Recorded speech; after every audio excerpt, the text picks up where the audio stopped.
Yeah, I just tweeted it out too. What is up, everybody? Welcome to episode 3 of The Gods Cancelled. With me, Chris G, and the homie F Champ. F What's up, Champ, how you guys? doing, man? How you doing? How's your I'm week? I'm I'm doing great. You know what, Chris? Next time we should try to just leave the stream on so we can have all the viewers come in because usually when they start we're like talking and then we're like 15 minutes in, some of the viewers will come in and be like, what are they talking about? Like, I'm talking about? Like, I pay attention to like a few questions in the chat. So maybe next time we will have that count. That countdown stream Oh, yeah. starting. Yeah. And then we like promote tweet for like the next 10 minutes and then, that's what happened. Whatever. It's not a big deal, but My it's man's, obviously you had to say that like right when I turned it on. You could say that like a half an hour ago. Like, yo, yeah, I maybe know. we should leave this on for 10 minutes. Maybe people might come in and we can wait. Nope. He's as soon as I said hit play, he's like, you know what? Next time, let's let's leave it on longer. But yeah, It's, so what's up, everybody? Today's episode it's actually a two-parter, right? There's not much other news happening, but you know what? This is going to take up the whole episode regardless, right? Just these two topics alone. So the first topic will be tournaments, right? We all know them, we all love them, but we also all hate them, right? TOs versus players versus viewers. Which one's more important? Which one matters the most? And which one is going to matter even more as time goes on? Uh, in about a half an hour, we'll have Bum come on. So everybody knows and loves Bum. He's been making it happen. He's been throwing DBFZ tournaments, supporting all these games. And even better than that, he's been putting out a lot of money, raising a lot of money. And people been walking out with some good money, more money than most other people even win for Evo. That's kind of crazy. But yeah, the second topic will be the Street Fighter 6 beta drama, right? And for people who don't know, right, Street Fighter 6 beta was this past weekend, and they held a bunch of tournaments, right? A couple of TOs, the TNS, Long Island Joe, bunch, and I forgot the fourth one, but they all had one winner, and that was Chris T. And now the best part about that is we will have Chris T on a little later as well to speak his mind about what's been going on. We're not going to give too much away, but yeah. So this is going to be a juicy episode because I know a lot of people are definitely salty, but yeah, pretty much. Let's start with the first set of news. The Street Fighter 6 beta did happen. Champ, did you actually play? oh no, I didn't play the beta because I didn't have the beta. Though we have the beta in the house, right? Because Ricky has the got the invite. So I didn't really play. To be honest with everybody, as everybody in the community has access to download the crack beta, right? Everybody, literally. Like, if you just search, you just type in Twitter, people will just give it to you. It's really easy. You could have messaged any top player that you think is playing, they'll just give it to you. It's just a link. But the truth is, I had the crack beta, but I didn't play it because I didn't have Dawson at all. So I've never played a single person at all. Not at all. Like, I probably went to training mode for like 2 hours, 2 to 3 hours max. And that's the truth. I put that on my grandma. But I promise y'all, if my character was there that I'm passionate about, I'll probably be playing every single day. So Damn. So like, you're telling me you don't have another character that you even want to play, or you're really like, yo, when I'm waiting for no. Dawson, when Dawson comes out, he's gonna be the best, and I'm gonna be the best with him. Well, no, because I wanted to play. Like, none of the characters that was currently available on the beta actually. I don't really like them. So, but wanted to play that character that has poison, kind of like the Fang female chick, right? I want to play her. I want to play JP, right? Like, there's no Nash, so I can play Nash. So there, but then Dawson, like, okay. this is how this is how my brain works, or like myself in a way. Like, in order for me to excel in a fighting game, I need to be absolutely passionate about it. Like, I don't want to play half-ass. So when I give my heart and soul. I really study and research all the time, and really put in my work. So if I'm playing Ryu, I would not have that same passion playing fighting games. So it's gonna feel half-assed. So I just tell myself, might as well not play at all. You So if know, I'm not gonna give 100%, I wouldn't really play. So it has I, to be 100% or not at all. yeah, honestly, with Street Fighter Five, I felt exactly that way at the end of season. Was it end of season 1 and 2? Where Uh huh. so well, actually for both, because in season 1 I was a nobody, right? I played Nash and Cammy. What? Yeah, she's Wait. What? no. This was No, before Guile came out, right? stop lying, Chris. You just lied to the No, no, people. no, no, You no, said no. you were a nobody. No. You were never a nobody. I'm talking about like when it came to the tournaments, I wasn't truly like, yeah, I might like get, He freaking said he was a seventh through nobody. fifth place, but I didn't like the characters I was playing. So Yeah. so even then, right? Like, let's say I'll make top 8, it didn't matter, right? Because I felt like there was no way I could win because I didn't truly understand nor want to put in the work with the characters that were given to me, right? Yep. So I was playing Yep. Nash and I was playing Cammy. And I was like, me as a Cammy player, imagine that. Nope. Exactly. So I was playing Cammy and I was like, dog, like, what do I even do? I'm playing completely stupid. I look like I'm an amateur, and it's only because it just didn't feel right. That's why at the height of my Street Fighter V career, I had Guile, right? When Guile was out, I was like, damn, it's a character that's got ridiculous combos. It's a character Yeah. that fits me. Like, I'm Uh huh. doing everything. And like, that's when they really showed. Then after I stopped playing the game and I was like, all right, you know what? Like, I don't really care about this game anymore. What did I do? I picked up Ibuki. And guess what? Ibuki was the biggest not care character ever. When Ibuki was out, anybody could play that character. That's how bogus she was. But like, I'll still make top 8s, but it wasn't like when Guile came out. But in Street So Fighter 6, I actually I liked the characters so far. Jamie and mm, Guile, because again, already I'm a Guile player. But when I found yeah. out that Guile still has the combos, I was like, oh, I spent Yep. literally the whole beta doing Guile combos and trying to land them in match. So it's like, Yo, Chris. what happened? I have a question about your combos, your execution. So like okay, just give a brief history to the chat. So I know that when ChrisG plays, when you guys are watching him play, um, he doesn't look fancy. He's not like Marlon Pie or Yipes, or one of those guys with like looks crazy execution and stuff. But I'm telling you guys, wait, if you guys know what ChrisG is doing with the actual controller, you guys will be fucking amazed. So like he times everything manual. So when he was playing Street Fighter 4, he wasn't plinking. When 99%, maybe 99.9999% of all the top players were plinking. Okay, so we get 2 chances on a 1-frame link. Chris G was doing all the crazy 1-frame link of Sakura manual. Like, so I'm telling you, the amount of rhythm you need to have with your hands has to be so insane to do that. And he was doing that in tournaments. So I'm saying this because that's super impressive, because he's the only one that could actually do that. But when you're watching it on the stream, you wouldn't appreciate it as much. But when you're actually there and you talk to him, like, dude, how do you do that combo manual? But he just does it. He just presses it like a normal keyboard, which is crazy to me. Like, it was crazy. I swear, like, because like I know all the top players, as he also knows every top player. Like, his execution, it's very deceiving.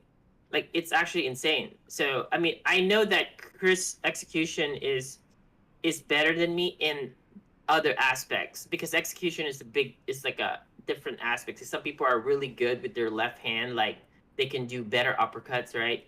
Like they can do the Tekken dash, the Korean dash, whatever. Some people are really good with their right hand as well. So that's why, like, I'm pretty good with my right hand. So when I play, so I can do plink dashing really well compared to most people. I do manual, but like but ChrisG has really good timing and rhythm, and that's something that I don't have. So it's actually crazy. Like I'm just like highlighting like different things. But then again, you got those weird ones who's just an outlier, like Yipes and Marlin Pie, Shady K, whose execution is like a 10 out of 10, right? Obviously, you got those special guys or Dex, or Desk, yeah, I think I But think the thing for me, right, like, and that's why I also am able to play multiple games because I'm not actually trying to overwhelm the opponent, right? Like when you think of Shady K, when you think of Yipes and all those other people with great execution, they're not doing this while, and it's gonna sound weird, right? By playing the smartest, right? The quote unquote the smartest. They are trying to just absolutely destroy you. Make maul sure, you, dude. yeah, they're trying to make sure that you don't touch the game again. Like if you think about pressing Yeah. rematch, don't do it because you're gonna get mauled again, right? I like to, slow things down, finesse things, right? Like I feel like a big reason why I can even play Morgan, right? Obviously I don't plink, and I feel like with Morgan, if I was able to plink, then I'd be able to like dash through the fireballs. But Yeah. the thing is that being able to maneuver while having the execution to just pay attention to everything, I feel Mm. like that's always been more important to me. Like if I slow the game down Oh, for sure. myself mentally, then I just have the bigger, like the better advantage, as opposed to just not letting someone play. Mm-hmm. No, no, for sure. Facts. Like, like being knowing where to be, the right place at the right time is more important than actually plink dashing because that's your game IQ in general. Like, so sometimes people would learn more. Like, okay, let's put this in perspective. Like, there's players in Marvel 3 who couldn't do plink dash, but then they just did one button dash. So the difference there is that they never learned how to drive a car properly. They just went straight to a Ferrari, right? That's their first car, and they did just die after that, right? But then you got players like myself and Ray Ray who started off like stick dash, and then it became the down, then two button dash. Then we did the Marlon Pie Yipes dash, which is like the uppercut, like down forward cancel, two punches, repeat. And then it became the semi plink dashing, and then it became plink dashing. So we kind of like gradually went to every level to like slowly learn how to actually drive a car, right? But then you got those people who just shortcutted their way and just did like, let me just get this, and then they just still couldn't move better. And then you got guys like Neo who doesn't blink dash at all, but then his movement is so good because he knows where to be. He knows where to be at the right place at the right time. So Oh, Neo there's never benefits blinked to either. that. No, he never blinked. Yeah, it's like this is also why Damn, your that's Morgan was so Magneto. good. This is why your Morgan was so good because your movement, you didn't rely on movement to get you out in certain situations, right? You just basically know what to do or where to be at the right place at the right time consistently. So that's what made it so hard to fight. And like when I fight RF, I know he's gonna blink here or he's gonna move around here, but I know he's not. He doesn't know where to throw like certain areas in the screen to throw fireballs. So you can take advantage of those things. But yeah, so Yeah, there's for sure. benefits to that. Yeah. Damn, I didn't know. Damn, so I mean, I guess Neo never really looked as fast, even though his gameplay was like super duper smart. Yeah, he actually plays smart, and then not to mention he was in law school and he was placing top 8, top 5, bro. And then he lives with me. He comes over to the house, right, after school, and then he got all these books, and then he's like, I'm gonna go to the room. He goes to the room. Actually, this is the guest room where I'm at. This is where Neo used to stay. He usually have a bunch of like different things in the wall, and he's memorizing, memorizing, memorizing, and I will go there and disrupt him. And during that time, you can say like meaner words that was like fun for your with your friends. So I was like, I was telling, hey man, you know what? I'ma ship you to, I would just say a bunch of bad things because he's my friend. But then, I would disrupt his studying. I would like and then what I would do is that I would bring hella people to the house to play Marvel, and then so he would be like distracted because I'm gonna put all the volume really up so he can study. So we all gonna play Marvel. So I was really doing that to him. But like, man, my man is like really great. Like for the amount of time he put in the game, and he has all these results. It's actually amazing. So that's like looking back. That's actually really cool to see Hell that. yeah! Imagine being a goddamn lawyer, like Yeah. from being a Marvel 3 hooligan. Yes. Amazing. Yeah. Neo's really come a long way. Yeah, we all have. Friggin', Hmm. but yeah, like going back with the Street Fighter 6, I played the game the whole weekend, and you know what's funny, right? Before we go in, before ChrisG comes on and everything, like the only smart people I actually fought were Chris T and Vi. I don't really think I like, and this is even coming from the first beta. So like this whole beta was me just like watching people uppercut on EXDP on like half their wake ups, like Yeah. and like Sure. and I understand because a lot of people like to mention, oh, it's a new game, people are learning, and I'm like, Yeah. Yeah, like, absolutely. have you ever played Street Fighter? Like the risk reward between uppercutting and stuff, like. It's like this, Chris. I have an explanation for that. Okay, so let's say you got a new player or an up and comer, or from 1 to 10, like a 5 or 6 or 7 or 4, whatever, across the board.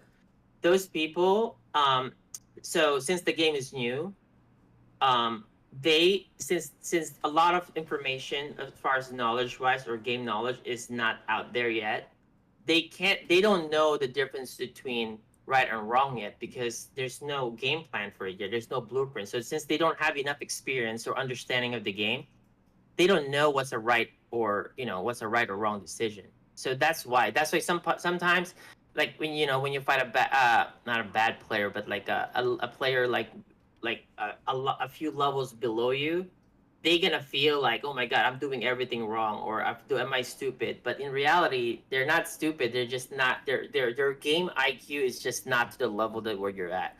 Like your level of understanding is really high if you're a pro gamer, right? But then those players who's an up and comers, like they just gonna keep trying to do different things, whatever works for that singular time. So when I try to analyze their understand, because I know like some of these people, bro, they're doctors, they're lawyers, they're business owners, like they're not dumb people, bro. Like some of the real estate agent, they're not. It's just that their understanding of the game is just not there. So It yeah, is interesting always watching how somebody, like, because again, this is a beta, right? So we're hoping that you've had at least the understanding of uppercuts and fireballs and stuff like that if you've ever played Street Fighter, like, ever.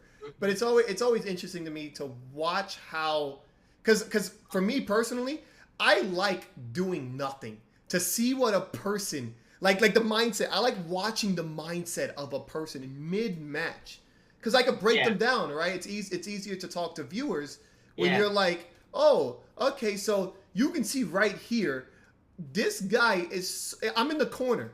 I'll just sit in the corner for like literally 20 seconds, and you could see the person like try to understand the situation, and it's just always funny to me how like people, they instantly like pick boom option, like option one go. It's never like option two or three. It's like even yeah, if you play them 100 games, like I'll play somebody in yeah, the beta for like 100 games, and they always like instantly go like drive impact, right? Instantly, right? yeah, Yeah, like you already know. Okay, this move is going to, if I hit the person, they're going to be pushed back into the corner, and I get my 2-3 hit combo, right? yeah, for sure. But it's like Like I'll sit there in the corner, and they'll like walk back and forth, neutral jump 18 times. Wait, I gotta do it. Drive impact, and it's like it's What's funny to me is that people are complaining about this, right? But to me, yeah, for sure. I'm like, wait a minute, you're complaining about drive impact, but everybody is telegraphing it. It's like all you have to do is just be like slightly patient, and you'll watch a person crumble. Like even learning a game, even if you're not the best and you don't really understand like how to go about learning a game, just watch what other people do. Like then you'll be like, damn, you know what? I don't want to be that guy. Like that's a number one thing, right? You watch people and you're like, damn, I don't want to be that guy. Then you watch somebody else play and you're like, damn, I want to do what that guy's doing, right? Like I Yeah. saw a Guile video and I'm like, damn, I want to do that combo. Like I don't care about mindlessly mashing buttons. I want to hit you with a combo. I want to look cool. I want to look gangster. I want to freaking learn the game by seeing how many uppercuts I can get away with. But that is just me. I don't know how people go about learning games, but that's just me. How about you? How do you learn a game? Like let's say Dowsum comes out. What is your Yeah, like any fighting first game. few steps? See, it's not fair, right? When you compare the pros, who's won a lot in their career to a normal fighting game player, because our level of understanding of fighting games in general is really high. Plus, you've already built a very good fundamental like foundation for yourself, like in the game. So like when we go to a situation, we like let's say we run into one random gimmick in a new game, we would understand that immediately, way faster than an average player, right? Like, so that's why. And also some pro gamers, majority of them are fast learners. I'm lucky enough that I'm a fast learner because I break down the game on like what's obvious and what's not. And then plus you add my fundamentals there for like over a decade of like playing fighting games at a high level, then it's a lot easier. The thing is, like, this is one thing that I always tell myself. I always expect the worst to players, like in general, if the game is new. And also, whatever's the easiest decision, whatever your first instinct is, if you're a new player or up and comer, is that whatever your first instinct is, and if it's that decision feels so easy, that's usually the wrong decision. The thing is, most people they will do that. Like, oh my god, I feel like I need to jump here, or like, oh my god, I feel like I need to dash or do a drive impact. Most of the time, that's gonna be a wrong decision. But then the thing is, you're gonna get into this phase like you fight. Let's say you fight like Justin Wong. The first time you fight him, you just completely annihilated. I was like, oh my god, I just got bodied. But you're doing the same decision. Then you rank up again. You play against somebody who's also about the same level as you. Then you still do the same strategies you do, but you don't get punished hard for it. Then you're gonna start thinking, oh, that's a good strategy because your brain will remember that you won. And then so it's just a repeating cycle and over again. So that's usually how it works in fighting games in general. So But me, what would you tell then a new player? Like let's say right now, right? Street Fighter 6 has a lot of scary, but let's I did training say mode. Training mode. It's really simple. no, not even that, because the game has a lot of scary, really quick, dangerous moments, right? It's not like, let's say Street Fighter Third Strike, right?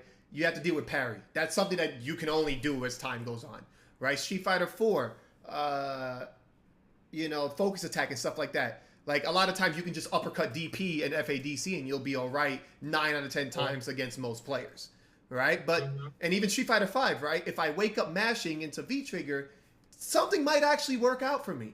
But now you got Street Fighter 6 where it's like any decision, you always feel like even when things are slow, you have to pick something.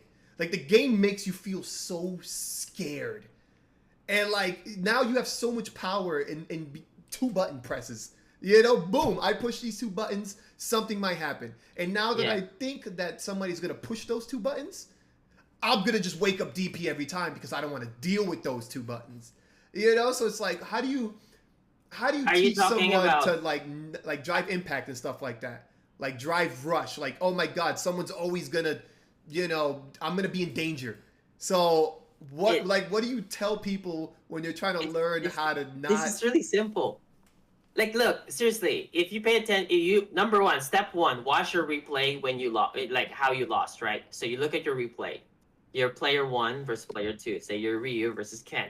Then you see which part of the round where that person hits you and how they hit you. What situation, right? Don't count the neutral aspect first. Don't do that yet.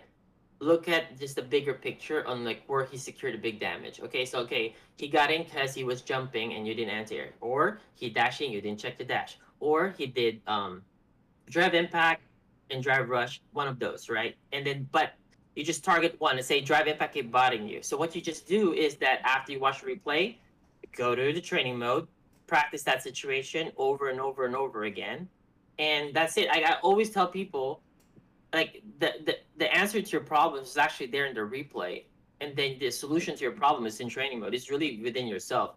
But that's studying, and people hate studying. People want to play. So you just want to play again and start and get another match, and Get drive hopefully you can impact learn in the it. face. Yeah, and then you can learn it. You can learn that. You can learn what's right or wrong in a real match, but that's gonna take multiple games. Instead of you just fixing that problem immediately on that in that moment, you just go to training mode. I'm gonna practice this. I'm gonna learn this, and then you can start adding more like accessories now to your card. Let's say now you can like, let me learn a new combo here. Let me get some new wheels, or let me get a new approach. Let me have a new setup if I actually get a knockdown. Then you could like have like really dissect every situation in a fighting game. That's why fighting games are so complex and so amazing because of that. Like that you can literally fix every single scenario. It's like I can just watch my game and be like, okay, how the fuck did I keep losing? Where is he getting his big damage from?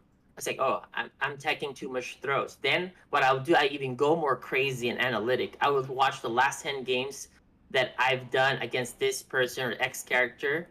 And I'm like, okay, so I was attacking 60% of the time. So this next time, in general, I'm gonna attack 40% of the time. So that will minimize the damage overall if you as a collective. So that's how I approach fighting games. So that's why when I play, so I haven't played a person yet because I know I'm protecting myself, because the moment I play somebody and I lose, I won't be able to sleep. I'm gonna be like in training mode the whole time. I'm like, oh my god, I need to fix this. But then the moment I try to fix one thing, now I'm gonna nitpick now. Okay, well, how come I didn't walk back micro step a little bit further in that situation around? Why did I walk back? Now I end up getting cornered a lot easier, a lot faster than usual.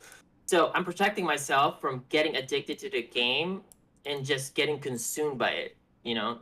Like a lot of people don't know about this, but I love fighting games so much and I give in all my life to it. Like, you know, when I was playing competitively, I've left a job that was paying $150,000 a year with multiple stock options as well. Okay, in a Silicon Valley, I was full time. I was working for Nvidia. Okay, and then I deaded that so I can just play more fighting games, which it wasn't end up not being a bad decision. But I'm saying I was sacrificing so many things for fighting games because I love fighting games. But I'm not an in-betweener. Like it's either I go all in or not play at all. But yeah. Damn. You know, you heard it here, folks, man. Yeah. Champ is a lab monster. Me, I'm a little. It's weird. You're selling talented though. Yeah, but because I like to think, you know, I learn hands on, right? So Yeah. I just kind of like play something just like over Yeah. and over again until, damn it, all right. So something's hitting me. Something keeps hitting me. You know what? That overhead, and I'll literally ask. I'll be like, yo, is that safe or not? I'm not even gonna check if it's safe. I'm like, You yo, just know. just let me know, or Yeah. or I'm gonna push a button afterwards. All right, never mind, it's safe. So yeah, there is always that two different Like- ways to learn, where you can either lab it out and just be smart about it, or you could be so hard headed like me that you're just gonna let him do the move 18 times and then see which option wins. It's like this. You, Punk, Justin are super talented that you don't necessarily have to lab as hard. Okay? But guys like me, Taquito, Fudo, Cien, like I'm just like thinking on top of my head, like those are lab monsters. Who's gonna try to fix the problem there? So that compensates for the lack of talent. So let's say your talent in fighting games is a 10 out of 10, right? Or Justin or Punk, let's just say, right? And then let's say the talent of the other guys is like probably like a 9 out of 10 or 8 out of 10, right? But then we will compensate for that in the other areas, which is working harder or like studying. And so now when those two styles collide, you'll have different results, right? So because you can never really beat another great player 100%. It's just really facts. Because at the end of the day, it all becomes math, and you will have a 60% win rate versus this person at that day, at that time, at that year, at that meta, right? At that patch. But then but then let's say you beat the best player all the time. There's a good example. I was beating Daigo, who's clearly the best player in Street Fighter at that time for a long time. And I know for a fact, I wasn't delusional. I know he's better than me because he beats 99% of the players like consistently. He was only losing to me. Meanwhile, I have a 78, 85% win rate against the field as well. So if you look at both our win rate, he's clearly way better, more accomplished. So I knew which one is better. I still remember that one time when he still didn't change characters because he wanted to see if he can still beat you with Ryu. that was still the funniest thing ever. I was like, Daigo, I can't believe of all people you about to be stubborn and think He's always stubborn though. You're gonna be champion Ryu still. I'll tell you a story about Daigo stuff. I had a Excel sheet of Daigo's habits and his decision making in general. This spreadsheet was so legendary that when Cien was gonna fight Daigo, you can ask Cien about this. When Cien was gonna fight Daigo in 2014 Capcom Cup, Cien messaged me, "Yo, champ, I'm gonna play Dalsum against Daigo. Can you give me some tips?" Oh, so I forgot he played Dalsum for a bit. Okay, yeah. So I told him Daigo has different mindset. So if he's throwing fireballs at this particular stage, particular time, like three-quarter distance, he's gonna be throwing fireballs. So now think about he's gonna be in fireball mode. So don't overthink yourself thinking that Daigo might adapt to your adapt. No, he's gonna stick to his guns. The moment you punish him enough times, he's gonna switch to extra aggro Daigo. So that's what you gotta prepare for that. Or if he moves back, he's gonna be more like blocking Daigo, trying to outthink you. So then I gave him little habits that he would do in different spots. So that worked, and he beat Daigo with Dalsum, right? After that, you can ask Phenom, in Canada Cup. He talked to me, "Bro, I'm gonna fight Daigo. Do you have any tips?" I said, "Be stubborn, but remember he's gonna be more stubborn than you. So whatever's working, stick to it. Don't stop.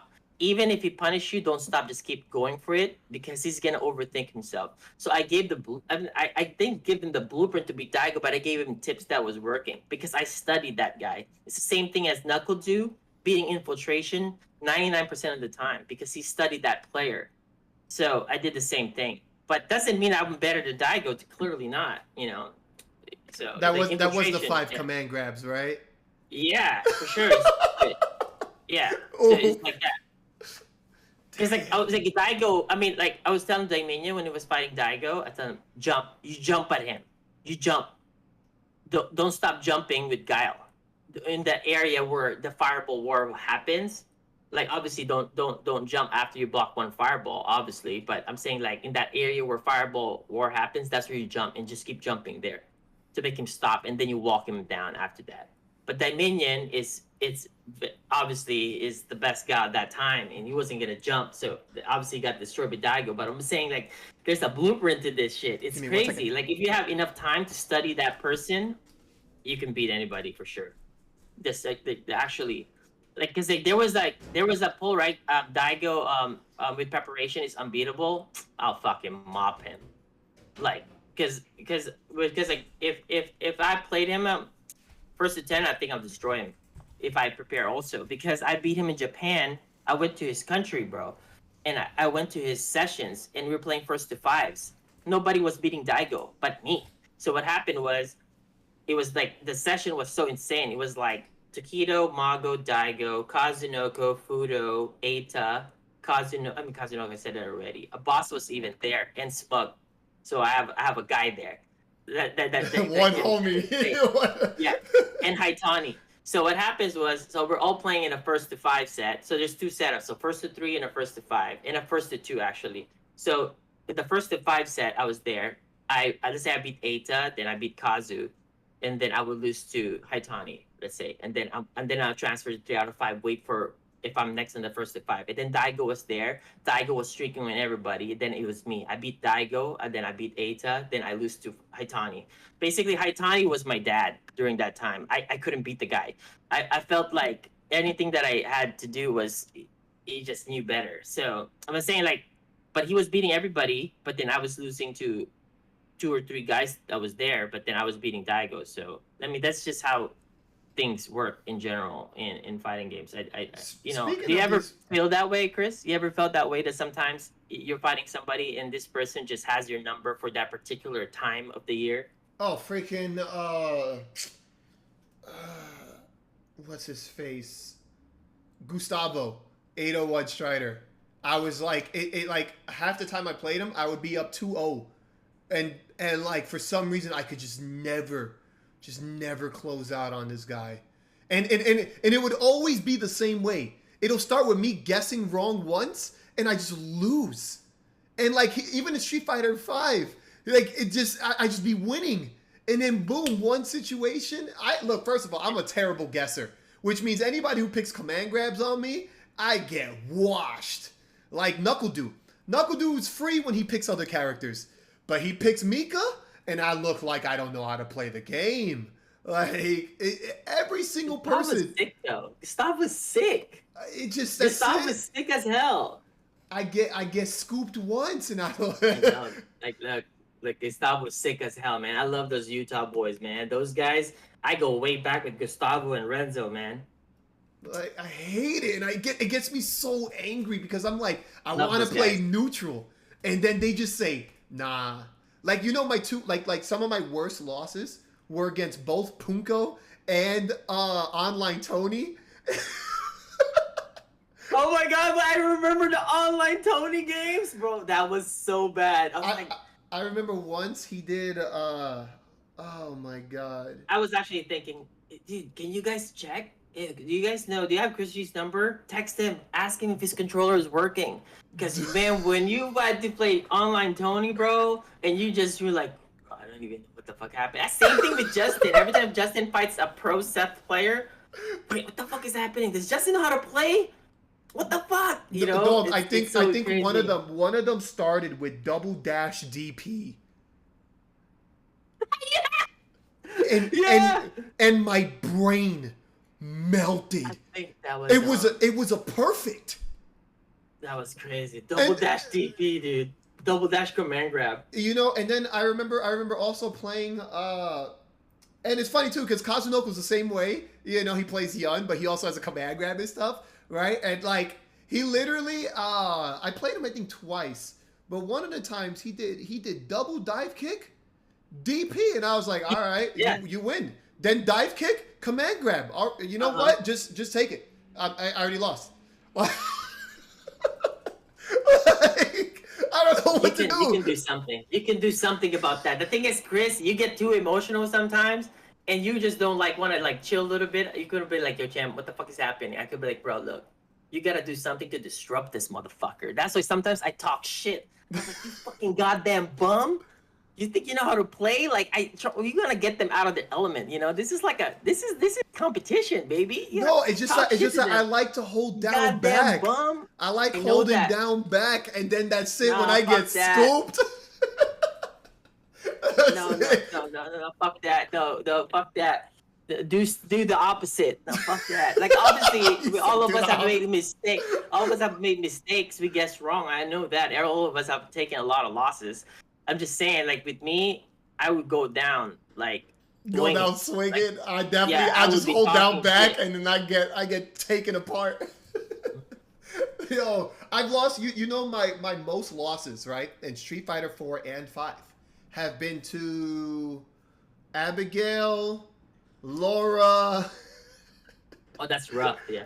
Abel, Seth. Yeah. I didn't really play. Wait, did you play? What was the last Street Fighter 5 season that you played? I think my last season of Street Fighter 5 I played was season 3. Oh, I played all of them. Like the last two CEOs, I made top 8 in both of them. Competitively at least. Yeah, competitively at least. Because like obviously when I was here in 2020, when I was streaming, I was doing the Diamond series. I was trying to get every character to Diamond. That was like I wasn't competing anymore, you know, because like the last EVO that I've attended was 2018. Like, yeah, I think I got top 8 there, and then I got 9th the following. But I'm saying like those are the times that when I was playing, and that's during that like. So I do miss competing so much though. Like I wish I can like play something that I love again, because I just hope that Street Fighter 6 is amazing. I hope So all command grab characters suck. I I hope would they're love to all. fall in love with the game again. I hope they're all low tier. I hope that Geef doesn't even make it in the game. It doesn't make it. Yo, Wow. I don't want any of them. I'm tired. Like right now, like I'm like, damn, I get to play neutral right now, and no one's overwhelming me.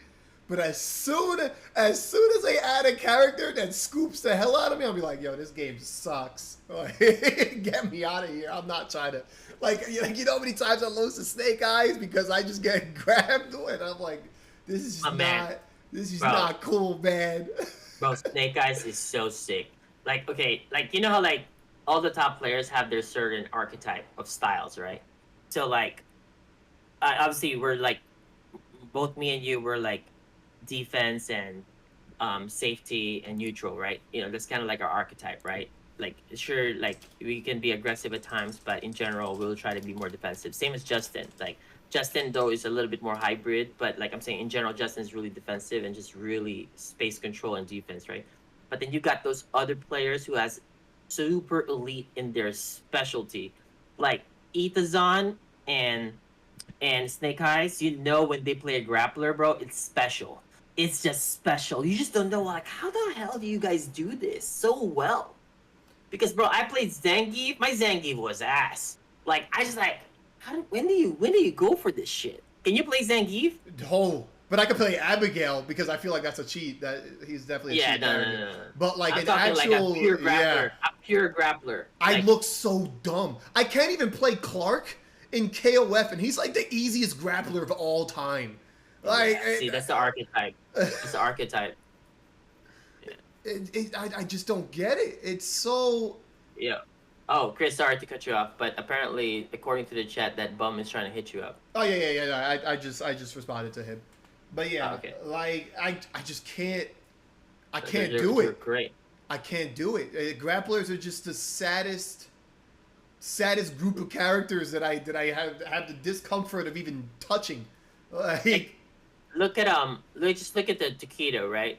Takedo excels so much, like with Akuma, you know, because that's his archetype. And sure, that's why we had to switch to like this. During this time, Takedo was already playing a little bit of Urian, but then when he was traveling, he brings two controllers. So when he plays Akuma, he has to play on an arcade stick, right, for the DPs. But then when he's gonna pick Urian, he will put his hitbox. I'm saying like, so maybe if you play hitbox, maybe that unlocks a different kind of archetype within you, because that basically removes the barrier of execution. So like, I don't know, but like Takedo's the only one who's been able to transition, but then he had to switch controllers. I wonder if that theory was like that. Like also like look at Daigo. Like for some reason he's the only Shoto that can actually make Ryu look special. Remember that fucking Street Fighter 4, bro? Like Ryu was just so plain, but that guy just made Ryu so special. Though sure, just watching him Ryu against like even Tokido special. is so weird because you could see that Akuma's just that much of a better character, and my man Daigo is like low forward fireball. Yeah. What up? No. Like my man, every time Daigo hits you, you take like 15%. If Tokido hits you with a stand roundhouse, you lose Dead. you lose 40% into a vortex. Like, but yeah, I mean, this is coming from somebody who does fierce DP on your wake up, so he knows something that I don't, because I would never, but you know somebody else would, and that guy's name is Daigo, so, and Punko and Special. the special Like people, I'm not telling for you, me. like if you can't explain what the hell they're doing, and then they're elite and they're winning tournaments or they're accomplished, I just put that in my brain. Like obviously we can all say like, fuck man, that guy's so stupid, right? But if this guy is actually winning tournaments and has been great for over a decade, I just say that fucker is special. Like obviously if I'm sitting next to him, I'm shitting on him. I'm like talking shit. I'm like, this goddamn bum. Like I'm gonna talk shit. But like, you know, deep inside I know that I respect the guy. especially I mostly respect most of my peers in fighting games. I do deep down inside for sure. Like because I know that field is really hard. I may not show it all the time, but the people that actually knows me, I mean, knows that I do respect most top players. I didn't say all of them, most. Like because there's some top players out there though that got gifted by the tier list, and so there's just a little bit of hate there, you know. But Yeah. in general, I'm just I do respect my peers. But yeah, all right. Actually, you know what's funny though? Speaking of big bodies, we got one of the big body users as well. Let me go bring him in real quick. Where is he at? Oh man, I love Bum, bro. You don't understand. You know, I actually. Oh wait, how do I? Damn, am I dumb? How do I add both people actually?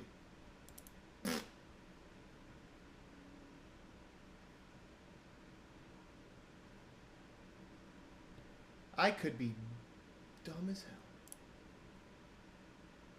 Yo, Wait, how do I invite uh Bum so to the you call? you add a person. Let me see. Let me see. You see how like where the video is in our video in our Discord call? Yeah. At the very top of it is like add friends to DM, I think, and then you can do that there. Oh, okay. Yeah. Usually that's how it. Yeah, I think so at least. Never really added, but that looked that.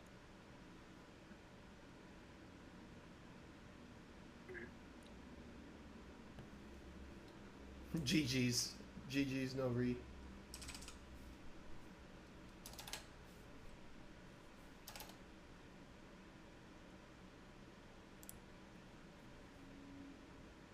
There you go. Start voice call?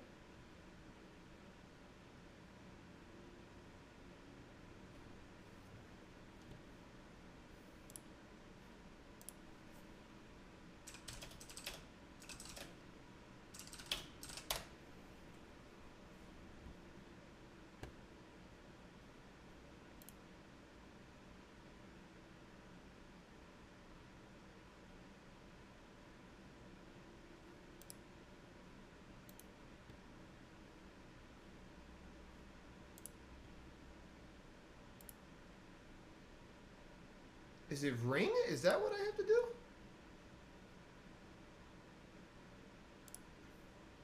Call. Yo. Yo, Chris, when you call me, that shit did not make no ring, no sound, no anything. Yeah, My bad. I know. I've noticed that it doesn't do it for me either. Like It's real.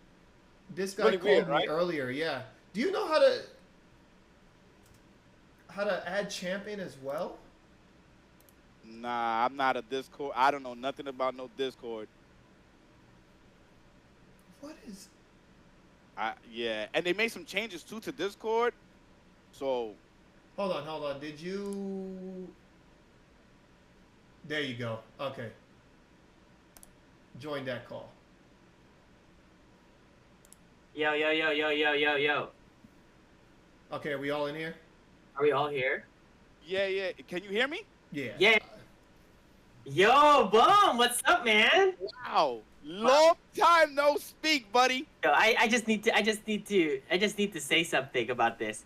So, guys, I'm letting you guys know. Okay, so Bum, like I met this guy like a long time ago, but then man, when I went to New York, he invited me to his home, and he's been such an amazing host. He took care of me there in New York. He even picked me up in the airport, took me to his house.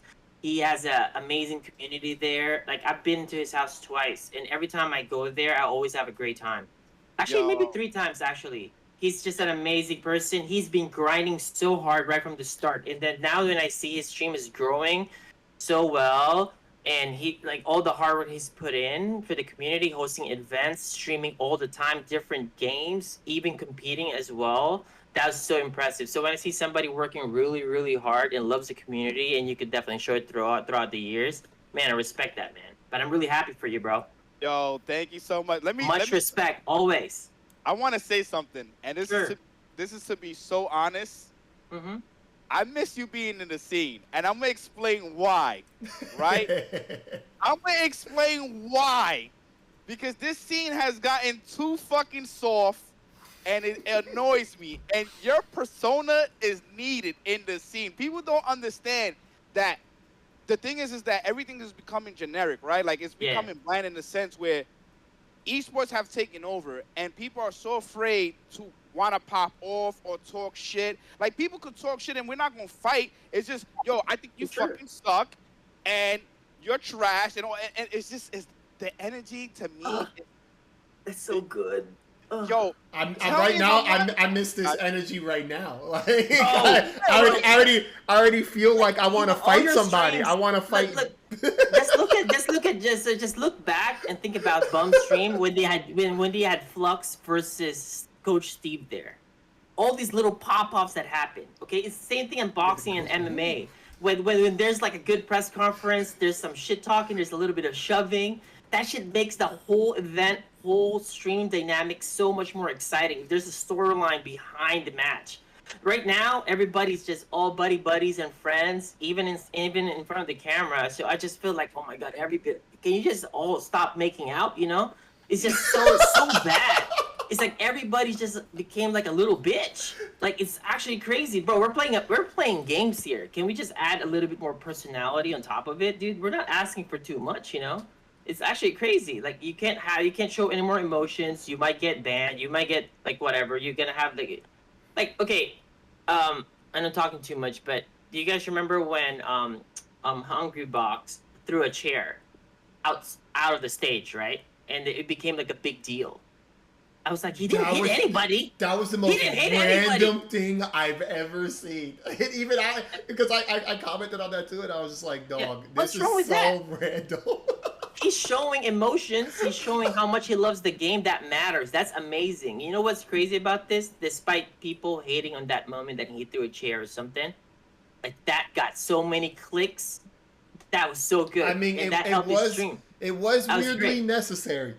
That was really good. No, fuck that. All the drama is great, man. What the fuck? We're playing video games already, dude. Let's have a little bit of emotions, you know? Stop being little bitches. It's Yes. actually crazy to me. Like, Yes. this is why I love every time I go to a Bub's house.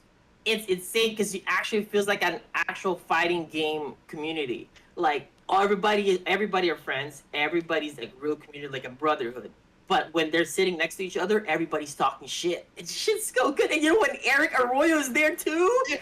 My God, it's so fucking sick, and I love Yeah. that. And mind you, I have dinner with Eric after all the shit talking. Like, you know what I'm saying? Like, okay, same thing with Wolf Throne and K-Brad, you know? Like, after all that shit, after all that drama, you know, in the stream when he popped off on final round, after that, what did they do? They shake hands. That was so awesome to see after that. And that thing, we don't have that anymore, you know? We just gotta, yeah. Let's not forget the legendary MC Marvel vs. Capcom Infinite M-Champ Oh. versus Sonic Fox. Oh, that was so Remember that great. at the house? That was so Remember that? great. That was so great. And that was not planned, too. Like, No, hell no. I It was just- there in New York, yeah. Yeah, in the apartment. Yeah, like, okay, I was in New York to do a WWE event with all the WWE superstars to promote Marvel Infinite, right? For ESPN and WWE. So I was making bread. I made like fucking 20 racks that day. Okay. Oh, man. Oh, dude, it was crazy. And then so they were paying me as if I was like a talent in WWE. So every single day of shoot is a random 20 grand. Shit was insane, bro. I was there for two and a half days. I think I made like Oof. I think they still paid me for 3 days. I made like 60 racks on that whole weekend. Okay, and then people were Twitters like, hey, since you're in New York, you should just go play Sonic Fox. Mind you, I'm the type of guy who has to prepare and practice for somebody. But the only exception that I did was like, wait, where are we gonna play? At Bum's house? No, fuck that, I'm going to that shit. That shit was so good. And then, you know, it was so crazy. I went there with my manager. It was really awesome. You know, I didn't make any excuses. You know, even after I lost the match, you know, I was like, oh man, you know, you're gonna fight again. And that was so awesome. And I really loved that experience, man. and there's not a lot of that house, that kind of like community or like that house environment that nowadays. Before it was like FGTV house, or I go to your house. That was it. Like now, fuck, just your house now. Yeah. So Yeah. Bum, Love that. hold on real quick. So Bum, All right. we got you here, right? Obviously, you're the guy right now when it comes to tournaments. And what I mean by that, you are throwing some big tournaments with big payouts and you're getting some big names. All right? So, right, obviously you've been doing this for a long time and it's paying off. Obviously, congrats on that. I love to see it because especially when you put in the amount of time and the hustle that you're doing, you even coined the term G Sports. So Dude, so Bum, well deserved. how did that deserved. happen? Okay, I guess the first question is, when did it go from you just like playing games, you just competing and whatnot, to going to, you know what, I want to be that guy to make the tournaments. I want to be that guy to bring everybody together. And what kept you going to where you are right now, where you're the guy for tournaments? Am I able to curse? Oh yeah, why? This is called this is called the Gods Canceled. The Gods Canceled. What? You got F-Champ and ChrisG, all right? Like, I just want to make sure we good. Okay. You say whatever the hell you want. I got you. So here's right. So when we first started with esports, Capcom was giving us a good amount of money with the Street Fighter 4 and stuff like that. But then I started to realize that only happens for like the first or second year of the game. And then it starts to dwindle down. And I didn't understand it. I'm like, so as the year goes on, we're not getting the same amount of money. And I understand that, as a company, they're probably focusing on something else. They're shifting their work from one game to another, whatever the case. But my problem is that everybody's traveling. But when you look at other esports, right, such as first-person shooters, real-time strategy, RTS, these games keep going. People are traveling, and they're making a crazy amount of money. And with us, we ain't making jack shit. And I started to get bothered by that. I'm like, yo, how can we fix this? What's going on? From my perspective, right, I'm like, we as a community need to do better. How can we do better? Okay, so on my stream, what I started doing was I said, yo, guys, if y'all trust in me, support what I do, and I'm going to give back 10 times fold, or I'm going to try to do as much as possible. So I started doing like silly antics. I'll drink on stream, eat cereal on stream, cool sticks, and people were just donating, subbing, doing all types of stuff. And I said, oh, so these people are really supporting. Even if the pepper challenge, yup, absolutely. Hearts low with the 10 gifted. Exactly as I say that, that's one of the people that support me heavy. And they started trusting me. They said, oh, shit, Bum is actually making these moves. He's getting the items that are needed. He has this new artwork. The stream overlay is changing. Obviously we're making progress. You know what? Let's keep supporting Bum. So I said, yo, you know what? I'm going to take this risk. It's not in my favor. Oh, definitely. I'm going to take this risk, and I'm going to put in money towards these events. I'm somebody that lives pretty much in the hood, and I know what it is to be hungry, to want to be able to take it even further to the point that you're like, yo, not saying that I was desperate, but I wanted change in the community. I was like, yo, I want to eat. But when I'm eating, who wants to eat alone? It's like when you're on the top, you don't want to be on the top alone. You want to bring people with you. Facts. Yeah, right? Sure. Yeah, you bring your crew with you all the time.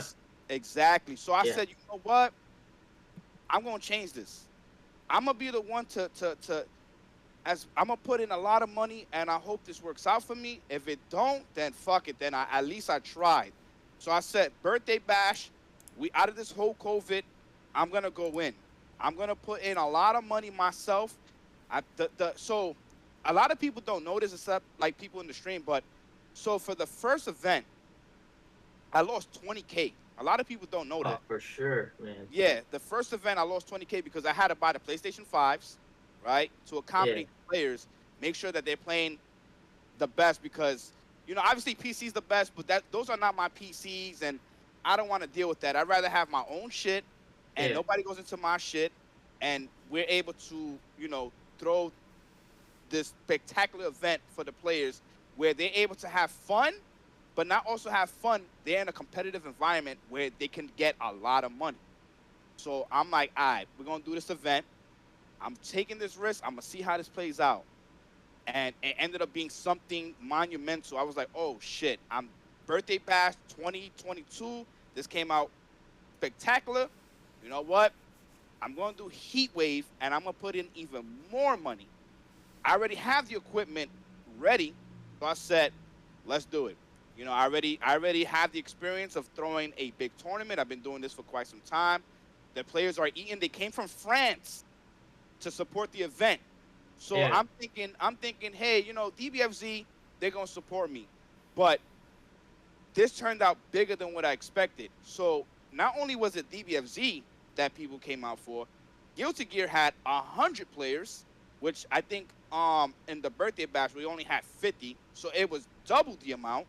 And then DNF Duel also had 100 entrants as well, and KOF I believe had like 40 or 50, and then Skullgirls was the least. I think it was like 25 to 30. So, you know, people. Oh, that's awesome. Amazing numbers, man. Yeah, and we managed to make I think like 16,000 for DBFZ. Guilty Gear Strive had like 4 to 5,000. KOF had like 3 to 4,000. So every game pretty much was in the thousands, and it became something successful that even I ate. I managed to make I think an extra 5 to 6,000. Bro. Like the thing is, like, look, all your success is so well deserved. People understand this. You sacrifice your entire living room to actually, like, open your doors to the fighting game community over there in the East Coast. A lot of people don't understand like how difficult that is, because I know for a fact that shit's difficult because I did the same thing. Yeah. The fact that you had that to do that, like in your area, that is extremely, that's very taxing. Can you imagine waking up in the morning, everything feels trash, dirty, everything you have to clean up? Like, that is so difficult. not for me. Not for me. I know for a fact that's difficult because I did the same thing, but on a lower like scale compared to what he was doing. Because what he was doing is a bigger scale. Because I was playing, but he was doing TO and hosting, so much more difficult. And he's hosting bigger events, and he's streaming way more hours. So, and on top of that, this is the truth. The reality is, you guys are on the East Coast, so there's less opportunities there. That's just reality, right? I so lucky that I live in the West Coast, so I got the best of everything, right? That's why I know that the fact that you made it and you're in the East Coast is even more impressive. Except, dude, I had everything given here. At least for, you know, to a few people that I know, everything's just given. Yo, F-Champ, I said this, I forgot who I was talking to, and they was like, nah, East Coast is good, y'all got so much talent and stuff like that. And I'm like, yo, you don't understand how we really don't have these companies sponsoring us or doing anything of the sort. It's difficult. Like, I'm doing this from my own money, from the subs, donations, all that stuff. Everything is coming from me. I don't have a single sponsor. If anything, the sponsor is my community. My community is my sponsor. So I try to tell people, like, it's difficult doing something like this because I'm taking so much risk to host these events because I want people to eat. I want all of us to grow and to be able to establish ourselves on a higher level. Maybe I'm unrealistic about this, but I want us to be on par with, you know, first-person shooters, all that shit. Whatever is thriving right now on a top-tier level, I want us to be there because I feel like fighting games are so entertaining, but we're missing so much. You know? For sure. Yeah, and that's the thing. Like that, being in the East Coast, there was a meme that was going around when I was winning Big Two and stuff, and I think one of the questions, and this was me like leaving. I was leaving when like a guy with a camera asked me this, and he was like, "Oh, you know, like what can we do or whatever?" He said something like, "How can we become esports and all that?" I was like, "We need more money." and like I just walked out the door, and I was like, yo, like people don't understand, coming from somebody that's been pretty much so many places. I lived in 3 boroughs, right? I moved to West Coast. I moved to another spot. I'm here in Vegas now, and yeah, I might not have lived the best life, but I could clearly see, compared to the East Coast and West Coast, definitely like, and it's weird too because they're confused. A lot of the people that are like confused. They're like, wait a minute, what do you mean you guys got nothing? Like, isn't it something like you're doing wrong? And I'm like, you mean living? Like we're just living. We're just being ourselves. And like there would have been so many people that like walked up to us and say things and be like, oh, like if only you moved to West Coast. Yo, Chris G, you would be blah blah blah. You would have this job right now. You would have this. You would have all this stuff. And like all these things, right? Like as an East Coast player that wants to stay in East Coast, you really do like have to weigh options. Like damn, do I really want to sit here and like? No, just look at the weeklies there. Okay, so obviously there's the big 2, then you got bumps right in the East Coast, right, for sure. Okay, so obviously here in NorCal, like that's the only thing I can speak for. But over here, we're in the Silicon Valley, so we're like surrounded by Netflix, Nvidia, all these other places, right? Google, So there's like so many random tournaments that's happening in that area, and they give pop bonuses like $500, $1,000 a week, bro. And I was farming that. Me and Eduardo were farming that, like literally. And that was given. Doesn't matter if it's 5 people who showed up, 10 people, 20, 30. Doesn't matter. There's just sponsor money because they just throw it as tax write-off. That's just how much like leeway that's here. It's so much more. And then you got all the companies are just looking at like, okay, we want to sponsor somebody from closer to our area. We don't want to sponsor somebody from unfortunately from a different region. So everything was given. Like everything was given. Like I was so lucky because like I'm on the West Coast, and then I tell you, I was a rookie my first year fighting games. I got sponsored the same time as Justin Wong, and Justin Wong's been a world champion many times, and that's my first year as a pro. Like, so I'm just saying, like, that's the huge difference. But there's so many more players in the East Coast that are well deserving to get sponsored during that time. Like obviously, Sanford during that time, right? But I got sponsored. Do I think I deserved that? No, absolutely not. But I was just in the right place at the right time, and I always kept it real. Eventually I earned it, even more so. But like I'm saying, like we're just so much more lucky on this side of the world. I feel that way, and I always say that. Like I mean, it's not fair. It's not fair. But life is just really not fair. No, and the thing is, to add on to that, you're absolutely correct. Because let's remember when everybody started moving from the East Coast to the West Coast, and it was like the players was like, "Yo, we doing good out here, but it's not enough," and everybody started shifting from the East Coast to the West Coast. Did it start with Justin? I'm not Justin. sure. Justin did it. Yeah, Justin moved, right? And then that was it. It was a domino effect, and people started going over there. And and I didn't blame them. I was like, in my head, I'm like, yo, you gotta chase your dreams. They're chasing their dreams. Everybody chasing their dreams, and they're making the moves. But it just goes to show all the godlike players that exist on the East Coast, they feel like it's not enough. So them leaving, it fucking sucks. Like, what? In my head, I'm like, what can we do that our players can eat and be able to make something out of this? Because some people don't want to work for the man. They don't want to be the boss. They don't want to work for the boss. They want to be the boss. So I completely get that. Like, people want to be able to, be on their own, establish themselves, get things going. But it's tough, especially out here, because we don't have those sponsors. We don't have those companies that would be like, I want this player, I want this guy, I want that. So, in my,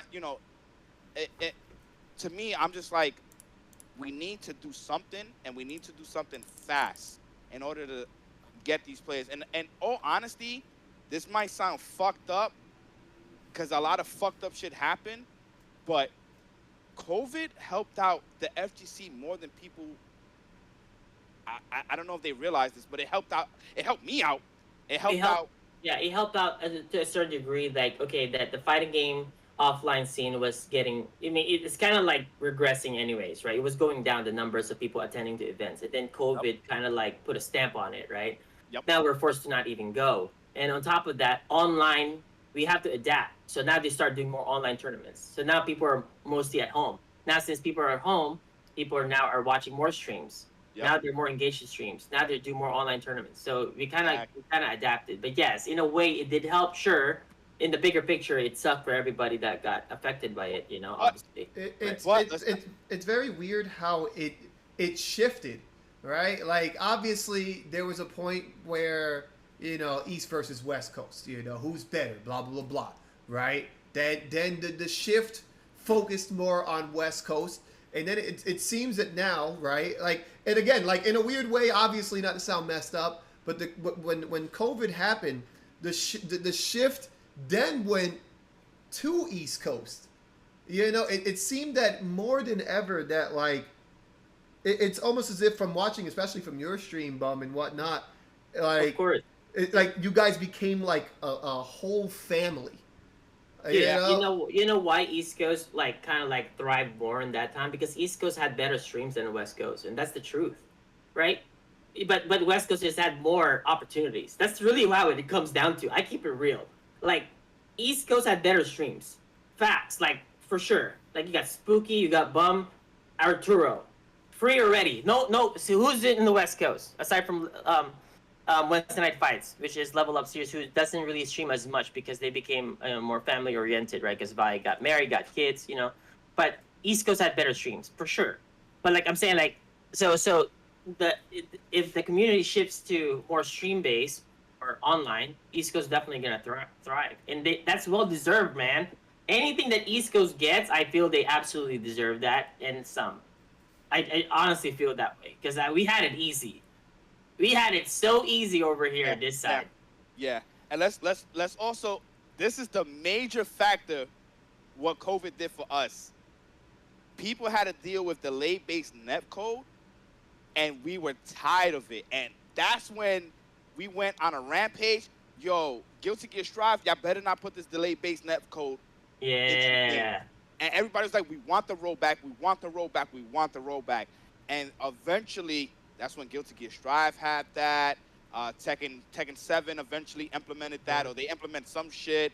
What's this game? Melty Blood, they implemented that. KOF, they implemented that. So all these companies started putting rollback, and now it is the standard. And COVID just helped out for people that don't have a scene or can't even create a scene because they live too far or they're too young. Yeah. They helped to expand who they can play, and that helped out so much. Absolutely. To expand our scene, which COVID was a fucked up thing, but at the same time, it helped us out so much. Yeah, at least there was some benefit, because it was all bad, right? At least there was like a few things that we can say. At least from that bad experience for the world, I guess this thing happened, At least you can somewhat highlight that. Yeah, it is definitely weird too, because me being in Vegas, like I'm gonna just be straight up. This scene is trash. The Vegas scene is absolute abysmal. Like nobody supports. What do you scene. mean? Nobody supports the scene in Vegas. Nobody, not one person. No, the Vegas fighting game community, they're just really small in general, and also you can't expect like a California support kind of thing in that state. No, but there's really not a lot of players there. But I'm even talking about just like a local, right? Like going to the esports arena, going to HyperX, going to whatever, right? Like a game will just come out, and they'll support it for a week. Next week, boom, nothing. Following week, nothing. Don't go. There's no stream. The TOs don't care. Like nobody actually cares. There was no leader. It's sad to see. Yeah, there was just no leader. Because if somebody would would want to step up to say, if I'm from Vegas, I'd be like, I'm gonna get sponsors. I'm just literally gonna email maybe like 5 to 10 different companies. I'm trying to host tournaments in Vegas. I need some sponsors. I'll put your ad somewhere. That's only a yes, because they want to just have a tax write-off. So you can just basically ask for money.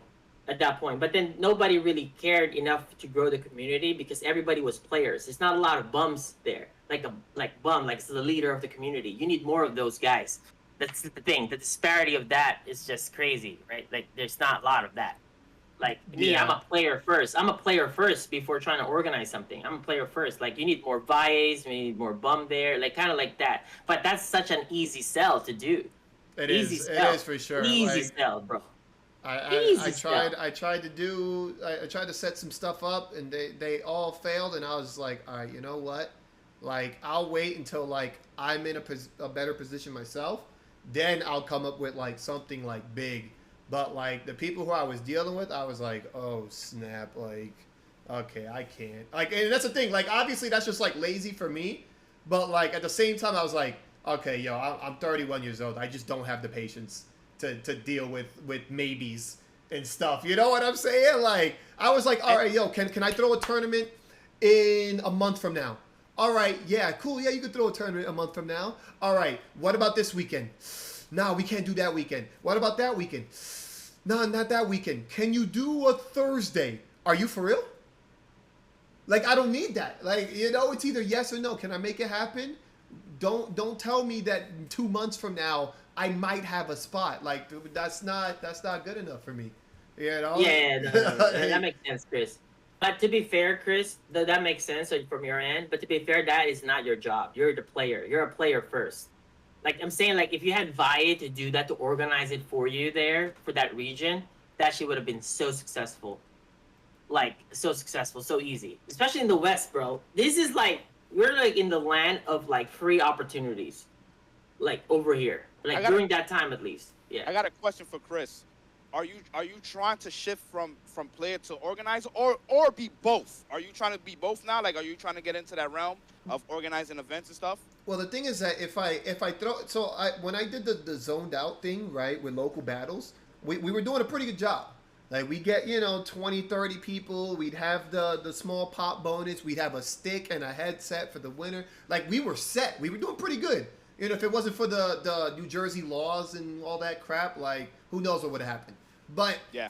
But the thing is that like for me, I just want like it's like what you said, right? You want to see the scene do better. You want to see more people. You want to see more fighting games. You want to see more money. You just want to see more, right? It's like this is just how we are, right? How we engineered as humans. We want more, and we want to see things explode and become great. So I'm sitting here in Vegas, and I'm like, if I was to set some stuff up, right? Yeah, I would make it great, and I would make it as official as possible. But, of course, if I'm going to do this, I will not play.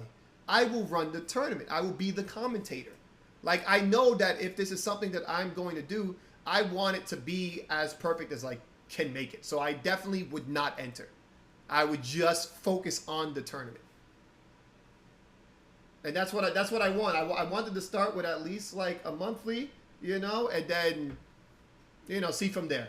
But like just to start off like monthlies and just make something happen, at least to get the scene kind of invigorated.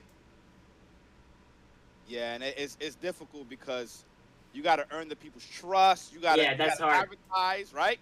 You're considered as an outsider, so nobody's gonna give you time of day there, Chris, because you're not from there. That's what I'm trying to tell you. Like.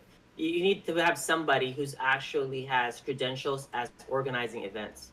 So they can then again put that in writing that this, this production team, whatever, is gonna basically like be a cost to their company that you can be a write-off now to their taxes.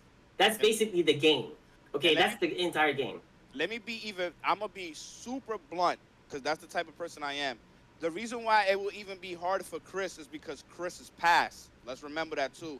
People will be like, no, but Chris, because this community, people in general don't believe in change, right? They don't believe that somebody can change and switch up. I fucking hate that shit. Like, people act like they don't make mistakes themselves, right? Or whatever the case may be. So, some people might take that and be like, oh, but no, the past, all this other shit. And not accepting that this man actually has changed a lot. Like, I'd be going to Chris's for sure stream, which he be playing variety of games. I go to everybody's stream, by the way. I'm a lurker. I'm the ultimate lurker. And the thing is like, believe it or not, Chris has changed so much for the better. Like it's actually amazing. And somebody asked me before, yo, do you think people are capable of changing the FGC? I feel like everybody, if that's who they are, they're gonna stick like that. And I told them before, right? I was like, yo, I said this on stream, but then I said this in a DM when I was talking to somebody, and I said, yo, do me a favor, go to ChrisG stream. And he was like, nah, I don't fucking like him. And I said, why? And he was like, because, you know, there was things that he had said. I said, okay, cool. I said, so have you ever done something in your life? And I said, be real with me. Have you ever done something in your life that you truly bother somebody deep down, and they just didn't want to fuck with you no more? He's like, of course. I said, okay. Now, did you change? Yes or no? Yeah, I started seeing things, and he was like, this was towards my brother, and he was like, my brother's way different from me. He was saying that pretty much I don't know if it's okay to get religious here, but he was like, I'm a man of God, and he's more of a thug. He's more of this, and you know, I called him a low life. I said, go leech off of somebody, all this other stuff, and you know, our backgrounds are so different, and I realized I was wrong for that, because even though he lives a different lifestyle, you know what I'm saying, I should have not went off like that. We should have talked things out and everything. And you know what? It took me like 2 years for my brother to forgive me, but eventually we did, and now we actually get along so great. And he helped me to change. Awesome. Yeah, he was like, he helped me to change, to view things differently, and it helped me to progress in my life to the point that, you know, I'm comfortable with myself. I'm comfortable with other people. You know, I don't go based on how they dress, how they talk, or whatever. And I was like, that's amazing, dude. I'm so happy to hear that. And I said, you do me a solid. Go to ChrisG stream, or who was the other person? It was somebody else. I was like, go to this stream and just give them a chance. I said, go see how they interact with people, which is, you know, different. Because I'm gonna be real, Chris was more. Would you agree with me, ChrisG? You was like really like on some hatred. Like, it wasn't. People think this was a race thing, but ChrisG just was like, I really don't fuck with the majority of people because I don't trust them. I don't want to get next to people, and was sticking to himself. You understand what I'm saying? Yeah. For me, so when I was part of EMP, Fire Mage Chris? Yeah, when I was Fire Mage. You know, like a lot of the things I did was because of Nelson, right? And man, rest in peace, man. I of love course. that guy. And it's weird too, because a lot of people, they don't understand that, like, when Nelson was around, he forced me to be part of things.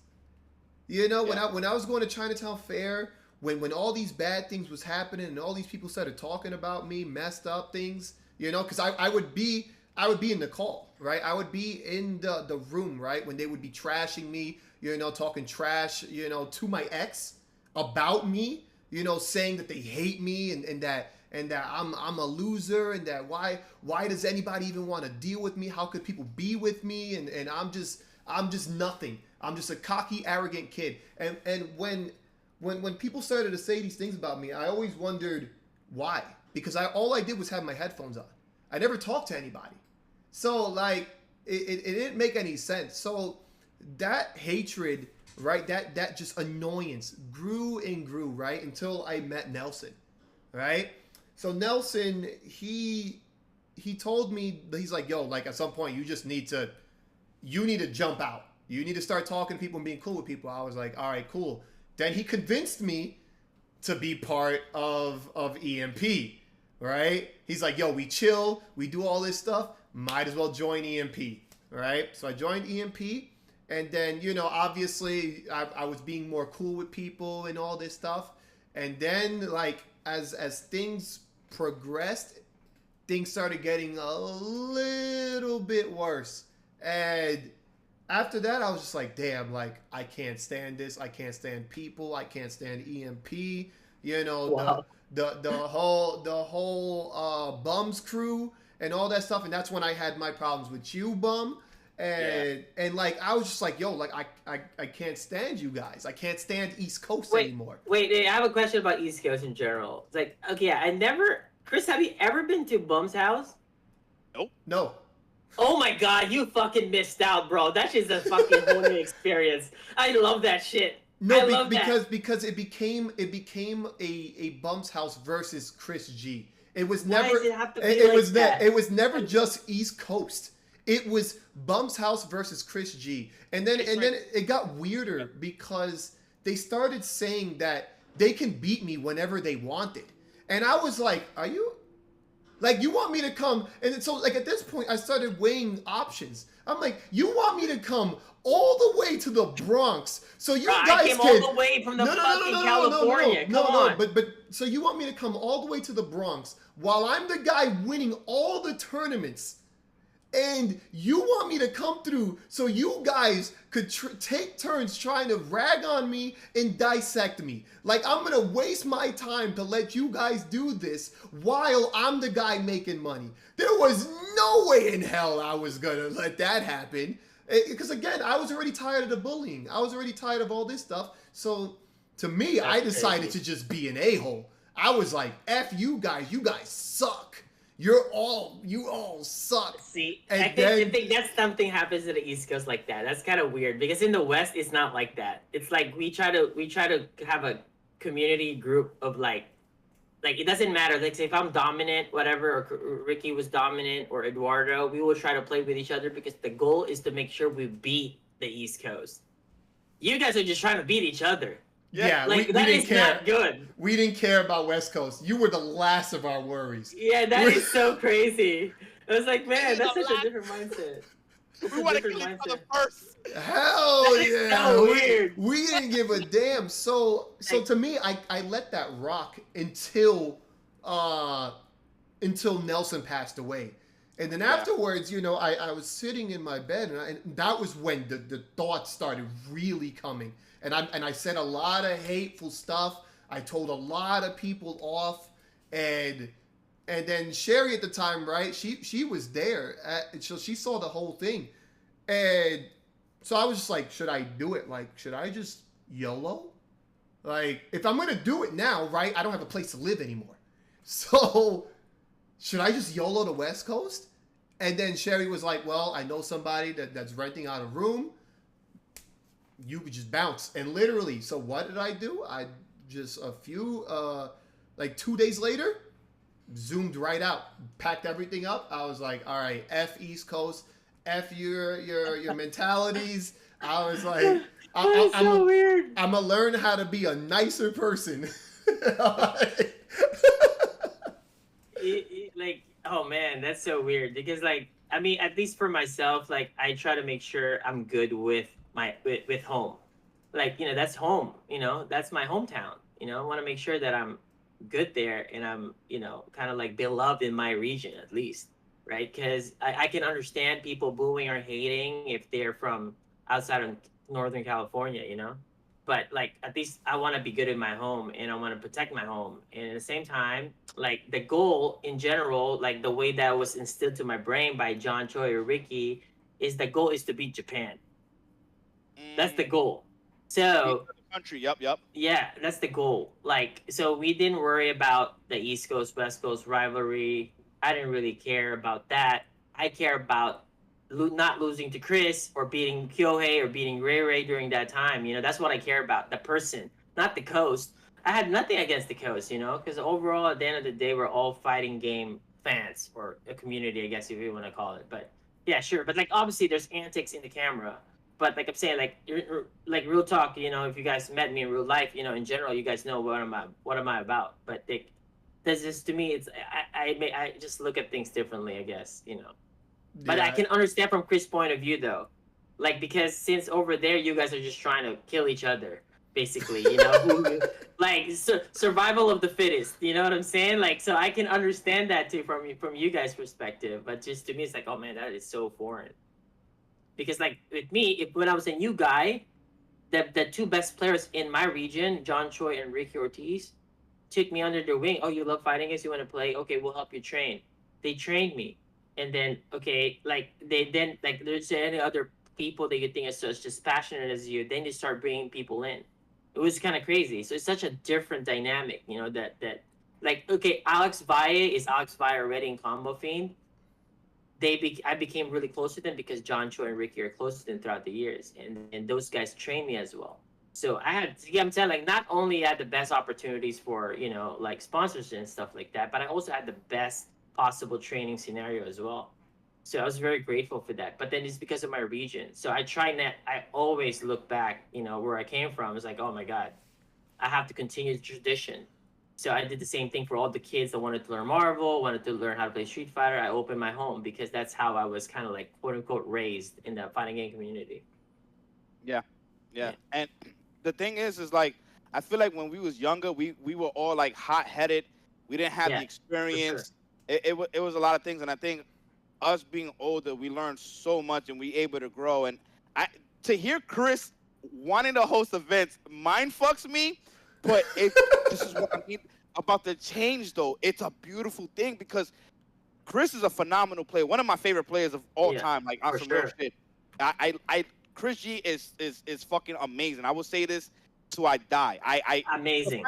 Yeah. Sure. He could play multiple games. I mean, this motherfucker plays triple C assists in Dragon Ball Fighters against some of the best players. And it's crazy. Let me ask you something, Chris. Do you even have anybody that you're able to train with offline? The answer is no. You don't even have to answer that. I don't. You already know. I've never had one person my whole life that I already know. Been able to. I already know. Listen, I wasn't gonna let you answer that shit. And then, mind you're playing with delayed base, which is horrible in that game. It's not good. It's not horrible, but it's not good. It's definitely not good. And the thing is like, it's like, if you have people around you playing, you will be one of the best.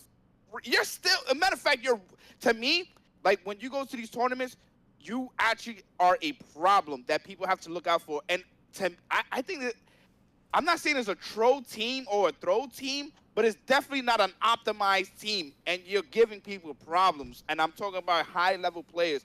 So, like, you know, you still have that player's mentality. It's still with you, but now you also have this TO mentality that you want to be able to grow seeing. And I think it's beautiful to see, you know, you grow to that point that you're like, it's not just about me anymore. I really, really fuck with this whole FGC thing. I wanted to grow however I got to do it. And Chris, that's what I call growth, man. Seriously. You know, when we had that conversation last time, right? And, you know, we just had like a serious talk, right? When all that stuff happened, like, and I mentioned this before, when all this stuff happened a couple years back, I had two choices. There were only two choices. One, leave the scene, right? Leave the scene and be like, you know what? F you guys. Like, you want to say F me? Well, F you back, right? Like, obviously, I could have just easily reverted to being angry again, right? Yeah. But afterwards, I was like, you know what? Like, nah, like, at some point, like, I have to be bigger than even myself, you know? And I realized that, like, I can't just leave. Like, what's the point of everything if I just leave? Like, why not do more?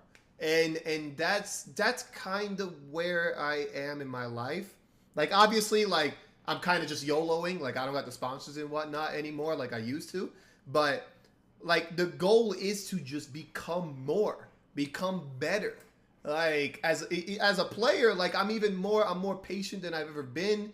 You know, I shake my head, you know, not as much anymore. Like I don't ever really get angry anymore. So it's just like, it's like, damn, like what else can I do? Like, if I could actually like pull off some like big things, you know, get in contact with some good people and make some real things happen. Like, that's where I'm at. Yeah. And I want to talk about this. Give me like 2-3 minutes to talk about this real quick.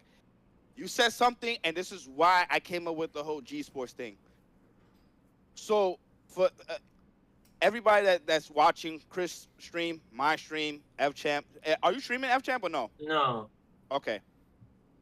The reason of G Sports happening is because look what happened with Chris. That whole sponsorship was fucked up. It was so fucked up what happened to Chris, right?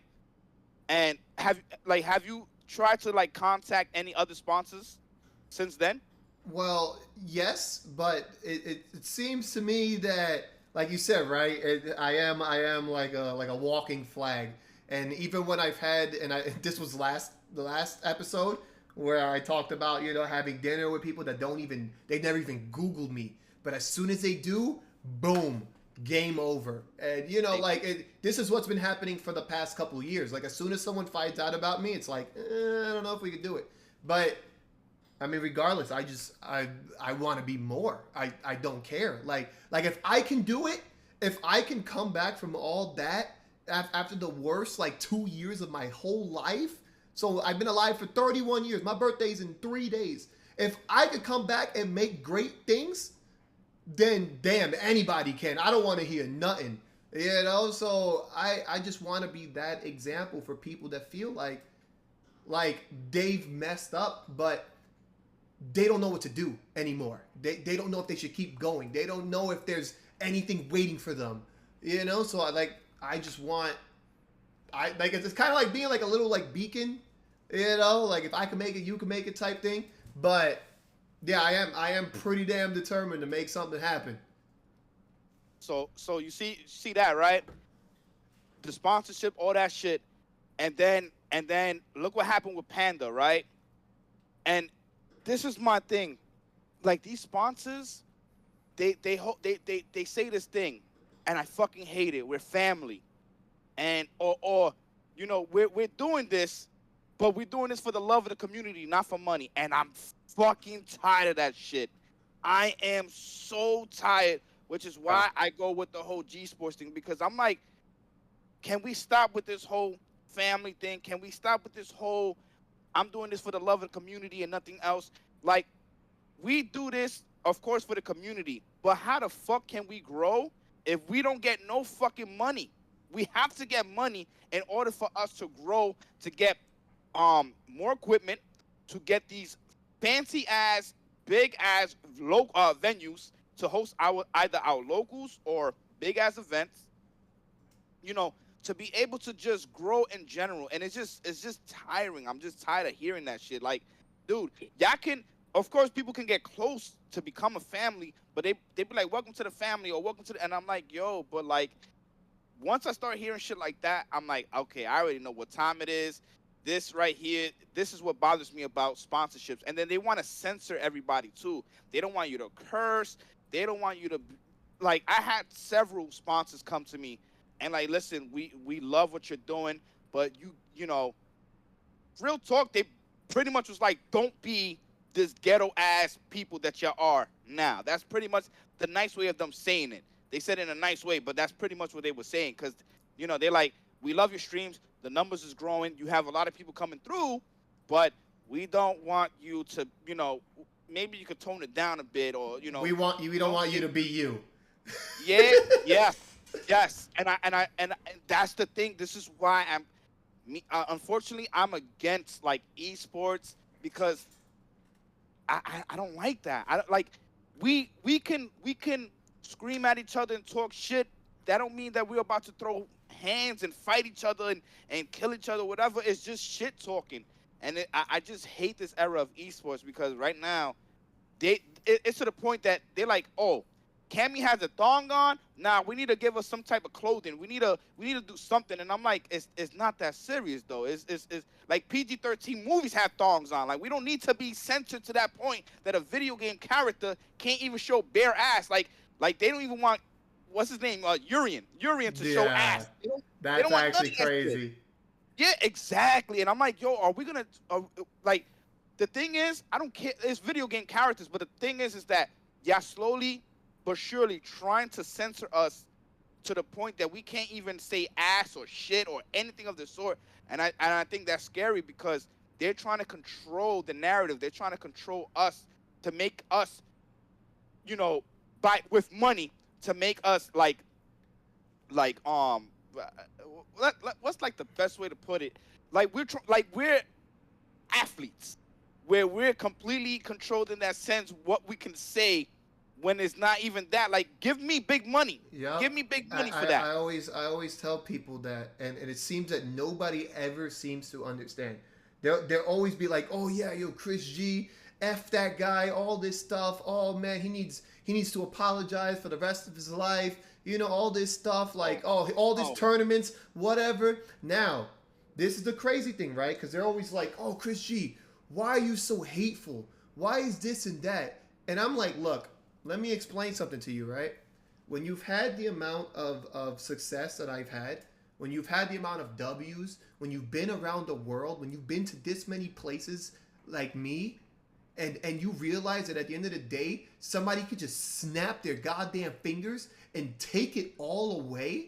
When you realize that your fame does not equate to money, and that people, when they see you through a screen, they think life is great. They think your life is great, and you can afford losing your apartment. You can afford losing your sponsor. You can afford losing your job. And it's like they think that there's money. So it's like, if you treat me like some type of quote unquote famous person, or that these are famous streams and 10,000 viewers, guys, you must be eating great. No, it's actually not. It's the exact opposite. We are fighting like, and you know, I hate quoting Triforce, but you know, you become button monkeys.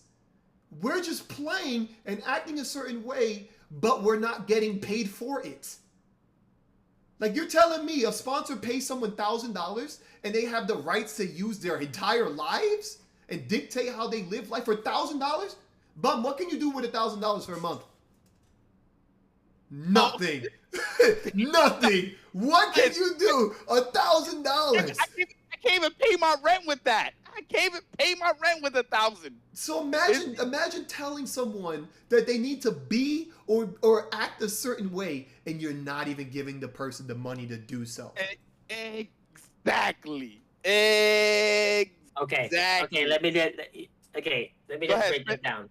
This is why some companies would say that, some sponsors would say that we're family. Okay, it's a 50-50. Some of them really do mean it. Okay, by the end of the day, they will let you go if having you in a team can cost them future money. And unfortunately, that's just how the reality is. But they're kind of programmed to say these things because that's PR 101. You're supposed to say that. Your team is supposed to be a culture. It's supposed to be this and that. They want to be like very wholesome. So they do say these things. And I know it's not real half the time, but half the time, if you're lucky enough, you do get it. Also, to talk about the fame part, like, okay, I know that's your experience, Chris, but my experience was the exact opposite. I was good. Like, you know what I mean? Like, I was great. Like, I had like 2 apartments. I get to do whatever I want. Like, I'm saying, like, you just like, if it's like, you keep getting the short end of the stick, unfortunately, we talked about it, that you're the unluckiest man alive.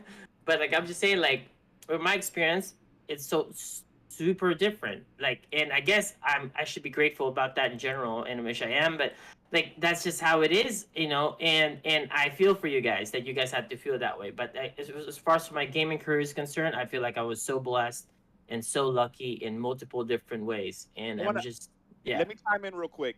Sure. So F-Champ, I'm gonna tell you why you was where you was at, and Chris, both phenomenal players. F-Champ and ChrisG, ridiculous players. Top tier. I'm gonna tell you the difference. ChrisG was the villain. They both were villains, by the way. ChrisG and F-Champ was villains. ChrisG was the quiet villain that let the gameplay talk for him. F-Champ was the villain that every time something was said, if it was Japan, he said something. It don't matter where it came from. He was going to talk that shit. And you was the villain that was outspoken, but people loved that. You have to bring money in. That's how I bring money in. Clicks. Okay? Yeah. You have to bring clicks. So if you're bringing money in, it didn't really matter. Look, I got canceled for like over a year and a half, and for something that I said really stupid. And I do think that what I did was really wrong and really bad for that time. And I definitely regret that. But I've said so many outlandish shit throughout my career. I never got canceled for it, or got banned or got suspended for whatever reason, because I was bringing in the big bucks, like for my sponsors. So it's like, I'm saying, like, my sponsors just supported me all the time. Like, okay, there was a time I was sponsored by this team, and I basically called. There was a picture of a Canada Cup champions of like the Team Japan won, and there was a picture of them, all the Japanese players. And Dog, I remember that. That was ridiculous.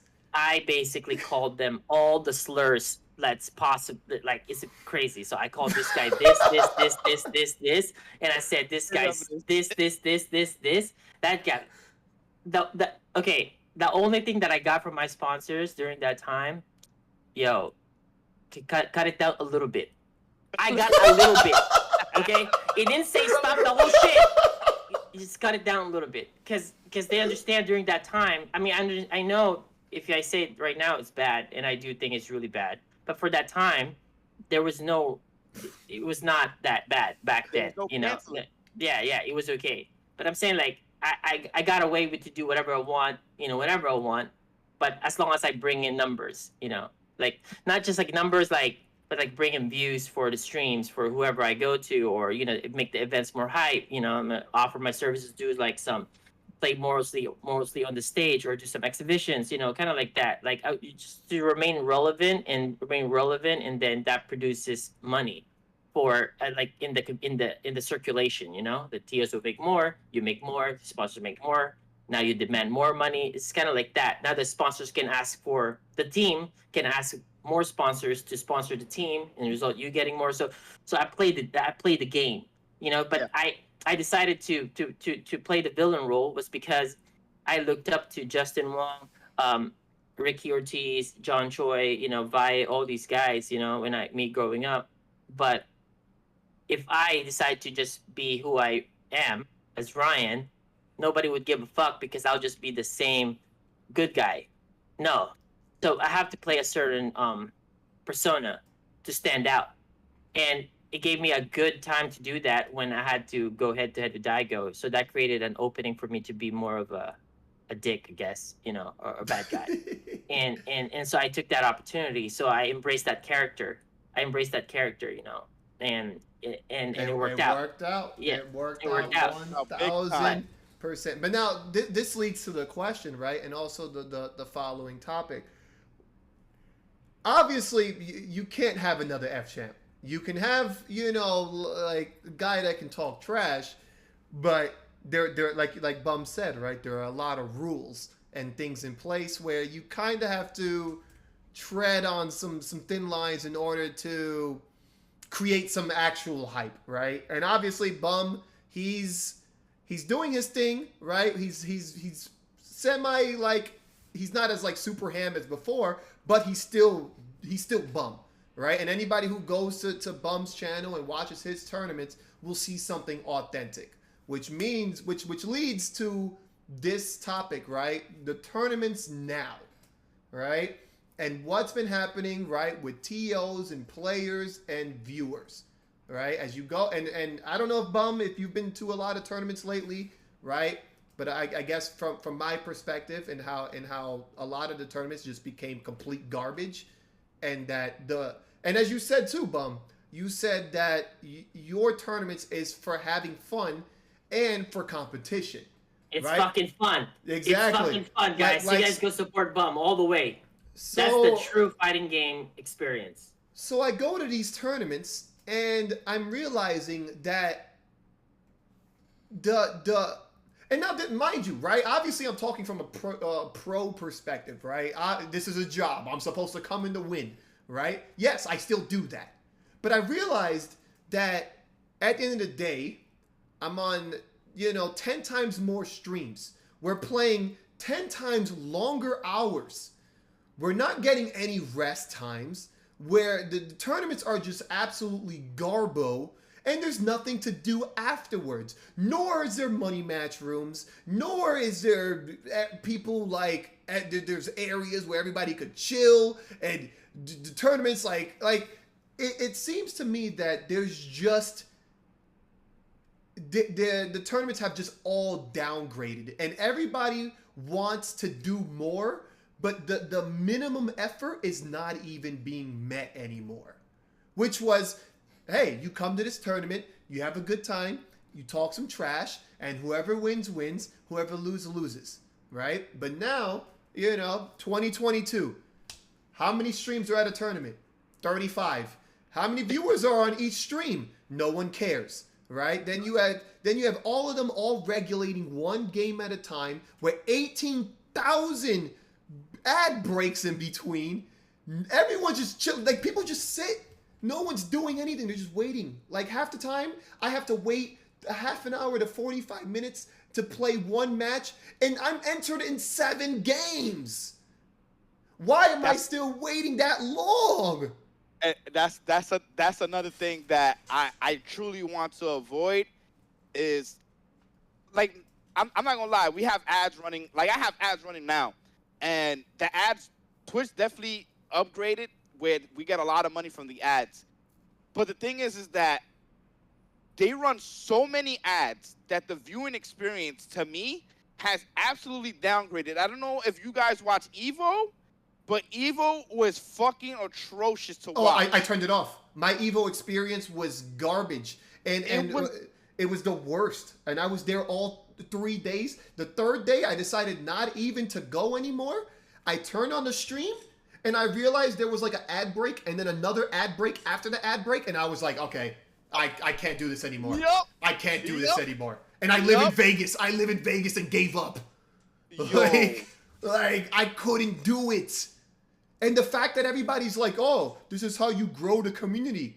There are less players entering the tournament. How can you grow anything when there are less people? Somehow you went in the wrong direction, and for some reason people can't figure that out. They can't figure it out. Of course it's gonna fail if there's less players. People are now weighing the fact that you can weigh whether or not to stream a random, the fact that Hook Game God, right? You know the day he won life was the day he decided to stream Mario Party instead of go to a tournament. Do you know how ridiculous that sounds? Because you go to a tournament, not only does your experience suck, but you win nothing when you win. And sometimes we've gone so far that you might not even get a trophy anymore. Like... Yo, all right, let me talk real quick. All right, this is so facts, right? And I'm gonna say something I probably shouldn't even say. So the French players, they sent me a video, right? This is not even a joke. As a matter of fact, y'all know I like to show proof. I'm not gonna play the entire thing. I'm not gonna play the entire thing because I really can't. Okay, but no funny shit. Let me see if I can find this video really quick. The French players send a message to me, right? And this includes Wawa, all of them, and was like, yo, it's getting to the point that they don't want to go to tournaments no more. And they send this in a video and was like, we cannot wait for you to host the next birthday bash or heat wave or next event because we are tired of these events. There's no money. They're running ads like crazy, and we're waiting hours to play one match. And it was like, when we went to your event, we're playing a match, we're done, we go to the next match, we play the next match, and we're not waiting. And this is a big issue. I got the video right here in case anybody think that I'm fucking lying. I'm not gonna play it fully, but if y'all think that I'm lying, okay? Remember I told y'all that I had this a while ago. I found the video. Y'all know I like to keep my receipts, okay? Damn, and this is we dumb. won't be able to hear, but I mean. Okay. Can you do? Okay, never mind. We can hear. So me natural. That's all, because they say some things that I can't put, but kid you not. And they asked me to host a Smash tournament, by the way, which is crazy. They were like, we are kind of tired of these events because they're taking too long. There's no money, and it's just it's not fun. It feels like a job in a sense, which they like. Of course, it should feel like a job, but it's just like not fun to us no more. And that sucks to hear. That sucks to hear. Like, I don't want that for our players. I don't want that for our community. When we play video games, it's video games. We're supposed to have fun. We're absolutely supposed to have fun. Fun first to me, then everything else can come along. You understand what I'm saying? But it's gotten to the point that it just doesn't even feel fun no more, and it's not even worth it a lot of the time. It's not, and that's why I always bring this argument up. And I brought this argument up years ago when I was EG and I was getting paid, and I was like, hey guys, have you noticed that the player is starting to matter less and less and less and less and less and less as the tournaments are going on? Evo's happening, blah, blah, blah, blah. There's less money. Now there's just no pop bonuses. Now there's 20 times the ads. Now there's, and I'm just like, and also 10 times the streams. Now I get it that everybody needs visibility. Yeah. But when I mean everybody, I also put that in quotation marks. Not everybody needs visibility. There's a reason why you are shown on stream. You get to you have the privilege to be on the stream. You have dedicated your work. Nobody cares about the first round, 2 random people. Why do we need to play every first round of every pool on stream? We don't have to do that. And I understand that these people want their visibility, but let them put in some work. You know how many people, like, I'll sit waiting, and you know, like Bunch, you can even ask Bunch, because Bunch has been my bracket runner for so long, right? So many tournaments, and I'll be sitting there. He's like, oh, yeah, you play in 3 matches. Never mind 4 matches. Never mind 5 matches. And like, I'll see, and I'll be like, all right, what's the match before me? Oh, this is round 1 of pools. Is there a big name? No, they just wanted to be on stream. What do you mean? What do you mean they just wanted to be on stream? Yep. Like, wait, why? Okay, so I'm waiting for the match. The match is over. All right, can I play? Oh no, I gotta wait for the 5-minute ad? Come on, that's not why I came here. I didn't come here to play the waiting game. Like, dog. And mind you, a lot of people thrive off of, we play 1 match, we go to the next match, because going from hot to cold is a real thing when you, especially in fighting games, which require a lot of execution. Yeah, right? We all agree. Sure. So when you have to wait and constantly wait, it kills off that momentum. And that's the thing too, is like, of course, I want the TOs to make the money. I want the players to make the money. There has to be a nice balance to it. But when your Evo was like the perfect example of just running way too many ads, and it just was not a cool view. I guaranteed it was terrible for the players, and it was definitely terrible for the viewers. I hated it. I really understand where you're all coming from, but I have to play the other side all the time, okay? And I agree with y'all, by the way. I just want to say my side. I said this already before. I thrive on those situations. I love it when the situation is absolutely shitty for everybody, because I prepare for those. I love it when they will put me on stream against somebody that's an up-and-comer. I love that too, because that guy's going to play significantly way worse. So much more. Because I would be so confident in the stage. So I thrive, and I love that shit. No. I love the drama. I love the high-pressure situation. I love it when there's so much more like eyeballs in that situation, because the person that I'm playing with, I'm guaranteed he's hella nervous. And then when I pop off, there's a little bit of few tea bags, he's just crushed, and I know that already. So there's a blueprint, you know, how these fuckers will crack, and I just love that, you know, play the game within the game, and I really thrive, and I love that, because the way that I understand fighting games was like, I compared to sports, like, if you're the away team, you go to a home team. Like, say if you're like LA Lakers, you go to the Bulls in Chicago, like you can't expect to have the perfect locker room because that's not your hometown. You can't also expect like the fans to cheer for you. Okay, it's always gonna be that. But like, so I had to prepare myself, and also since I played the villain role, I have to be a little bit more thick-skinned, right? Because like when every time I go to the East Coast or Philly, guess in general, like, or I go to like Atlanta, people are gonna boo me. So I have to embrace that and love that. Now, So like, F champ, real quick.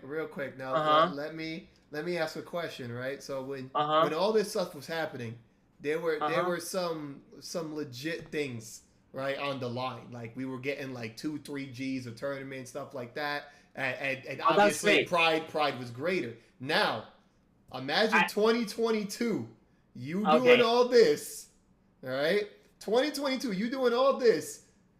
And you have to play, freaking there's less entrances, there's less people, but there's more ads. There's more downtime, there's less money. So you do all that for a 3-day event and you come out with $400.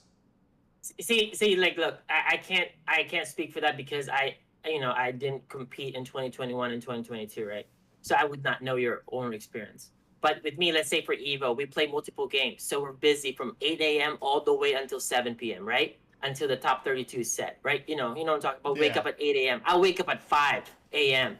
And I take like a very long shower, walk to the fucking venue to get my mind right. And then I got my helper and my manager to basically provide me drinks and snacks throughout the whole day. I really scheduled that way. And I really enjoyed that aspect of that because I like the grind of that. The actual work, like to remain great and to be mentally focused in a very high pressure situation. I love that. Also, I know there's like a few times when we have to wait that long. I also try to find the positive there. I'm like, okay, well, if I'm getting pissed off that I still haven't played in like 2 hours, then I'm pretty sure my opponent is probably looked at the bracket and he saw he was about to fight me. I'm pretty sure he's fucking shitting bricks. So I'm gonna go there and like, if he's like, sometimes I even do some stupid shit. Like if I know, let's say this X player is like, I'm pretty sure he's gonna advance. I'm gonna fight him, right? I'm pretty sure. Like, if you look at the bracket already, I'm gonna go to all of his games. But not really watching his games because I don't really care about his game because I already studied it. I'm just gonna go there for him to feel my presence. So he's gonna be a little bit more shy to do certain things. It's slight intimidation. So if he can play 1% worse, I'm gonna fucking destroy him. Okay? And then when I play him, like how like sometimes we sit next to each other, right? I'll make sure I sit a little bit closer to him so he can feel me breathing. Like kind of like that. Like I play that game. Like that's what I love about fighting games. So playing offline, so just to intimidate this opponent. It doesn't matter if he's a rookie, pro, semi-pro, champion. Doesn't fucking matter. I'll treat him all the same. But after the game, I'll shake the hand. Good game, But I'm saying like, but during that whole preparation, I fucking love that shit, bro. I thrive. I look forward to that. Sometimes I can't even sleep because I'm so excited to do all that fucking planning in my brain, dude. I fucking enjoy that shit, dude. I love that. Hold on. I even enjoy so much more if it's all his boys, his mother, his cousin is watching, because I really enjoy that because I know he's getting nervous because they don't want to let them down, but I'm 100% sure they're gonna let him down, and I love that there's more pressure to that because it doesn't matter. I'm so used to people watching me play, so there's no more pressure. Hold on 1 second. We do have Chris T waiting. Bum, do you want to stay for the conversation? Motherfuckers, bro. They're hella soft, man. Let me ask you a question. Hold on. Before we move on to the next topic. Yeah, go ahead. So, M-Champ. Yeah. 2023. Is it the time for your return? Okay, I'm already allowed to return. It's just that there's no game that I wanted to play. So yeah, I've been waiting to actually compete again. I just couldn't. Don't worry, we Street all Fighter in 6 there. for sure. We all in there. We are definitely gonna play Street Fighter 6 will be the revival of actual rivalries. Okay. Nobody wants to lose in this game. Nobody. I'm just gonna say this right now. This is my plan, and this is what I do to motivate myself to be more passionate and then to play hard, right? To practice, to put in like fucking 12-hour days to become great in the fighting game. So, but I need to set a goal. So that goal is going to be somewhere that I would look at. So I know for sure that I would, if it's some days that I feel lazy to practice or study, I would still push it through. But my goal is really simple. It's not about money. I don't care. I will donate all the proceeds of whatever big tournament that I win, whatever. Doesn't matter. What I care about is the goddamn interview, bro. That's my motivation. You understand? I can't wait. Okay, I can't wait. it's the fucking 30 to 60-second interview after I win a tournament. Do you know how many motherfuckers I will shit on during that shit? It will be so fucking godlike, and I'm so excited for that shit. And mind you, I'm gonna enter like 20 tournaments for Street Fighter 6. I'm pretty sure I'm gonna fucking win 1 or 2 of those motherfuckers for sure. But like I'm saying, I just can't wait for the interview. You know what I'm saying? And then this is the thing: people are gonna get mad at my interview after, but at the end of that, I'll be like, so about my cash price, so like I don't know, $10,000, $5,000. I would like to donate this to breast cancer foundation, whatever. Right? They can't get mad anymore after that shit because that came very genuine. That wasn't fake. I planned that way before that I was gonna donate everything to that because that's my price. Is the goddamn fucking interview. That's my price. That's what I care about. See, like I'm saying, like I have to be a psychopath to get motivated to play fighting games. Welcome to the future. Welcome to the future. Now, right before we go to the next topic, Bum. That is hella genuine. Last question. Hold on, real quick. Last question. What needs to happen for regular tournaments to get to even where you are? Like all these majors, all these regionals, they're definitely whatever. But what needs to change? What as a TO Bum, what do you think needs to change? Number one, people got to learn to take risks. They have to like actually invest into what they do. So when I got into everything, when I got into all this shit, I had a good job. I quit that shit to fully invest myself into, because when you have a job and you TOing, you can't fully invest. It's impossible. I'm gonna say this right now. You're not able to do everything because you're gonna work those 8 hours. Then when you come home, right, you want to shower, you want to eat, especially if you got like a family, you got your girl, you gotta balance everything out, but it's not enough time. It's definitely not enough time. I told you that, Chris. That's what I'm saying. You're a player first, so don't try to organize. That's not your job. That's all I'm saying. Like look at look at what Bum did. Like that's kind of like how it is. It's tough. It's not easy at all. It's really not easy. So you have to upgrade your stream. I think the best way to go about it, and you see a lot of people doing it now, is pretty much start learning the ins and outs. You have to copy and paste, but then start to add your own flavor to it. So like for example, Spooky, he paved the way for a lot of people. I'm actually mad that Spooky's not even in the scene no more. Y'all motherfuckers in the community fucked it up because Spooky has done so many amazing things. Yes, that's the goat right there. Absolutely, and I'm tight that he fucking retired because motherfuckers just are so spoiled and had the nerves to say the shit that they said to him or act the way that they act. It's man, terrible. Is that when people complain that Steam Spooky wasn't allowing people from like the Texas and all that nonsense to not enter a tournament? I'm like, oh my god, and now everybody's like, oh my god, like that is just so petty and so small, and motherfuckers just get too much sand in your goddamn vaginas. You know what I'm saying? It's just so fucking stupid. It's just goddamn to lose Spooky. For y'all motherfuckers complaining, oh my god, I can't wait to go 0-2 in an online tournament. Shut the fuck up. That shit's not worth it. Come on. Then we lose Spooky, a great man who's like built like a huge part of the fighting game community in the modern era. You guys are fucking nuts. And he added so much. And the thing is like, all of us in one way or another took something from Spooky. Of course, obviously, a lot of people. Everybody did. Wait, yeah. But like that's a fact. That's not an opinion. That's an actual fact. We all, one way or another, took something from Spooky. That's why I'm 100%. So thankful for him.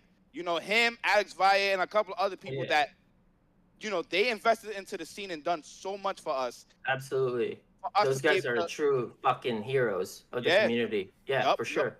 to be sure. able to create what we have today. You know what I'm saying? Those two, one on the east, one on the west, have done so much for us. And the thing is, they took risk, and I think a lot of people are afraid to do that. A lot of people, for me, like, shout out to Mike Infinite, because he always told me, you got the potential to do so much, but you're so afraid to trust people. You're like, you're sheltered. Like, you don't want to extend your hand out. Just try to get people on board with you and help you out, because you can't do everything. It's impossible. He's like, don't even be afraid to ask for donations and subs, because we know that you're genuine, that you're gonna put back into the community 10 times more. So I listened to Mike Infinite, and then funny enough, I was watching Ninja. I don't know if you guys know who Ninja is. He's Fortnite, right? Yeah, he's actually my he was my roommate for 3 days in a Bud Light house. Bud Light Esports. The Halo God? Yeah. The Halo yeah, God? he's really cool guy. Yeah. So here's the thing. When he was streaming, he was asking for subs and donations for some shit. And he was doing it like every 20, 30 minutes. And I was like, I do it, but I was doing it like maybe like just for events or whatever. And I noticed he was just doing it regularly, and people was just actually supporting him. And I was like, yo, like, and he's giving back. He's doing a lot for the community. He's doing a lot of things for the Fortnite. I was like, yo, I do the same thing, but I was always scared to take it to the next level.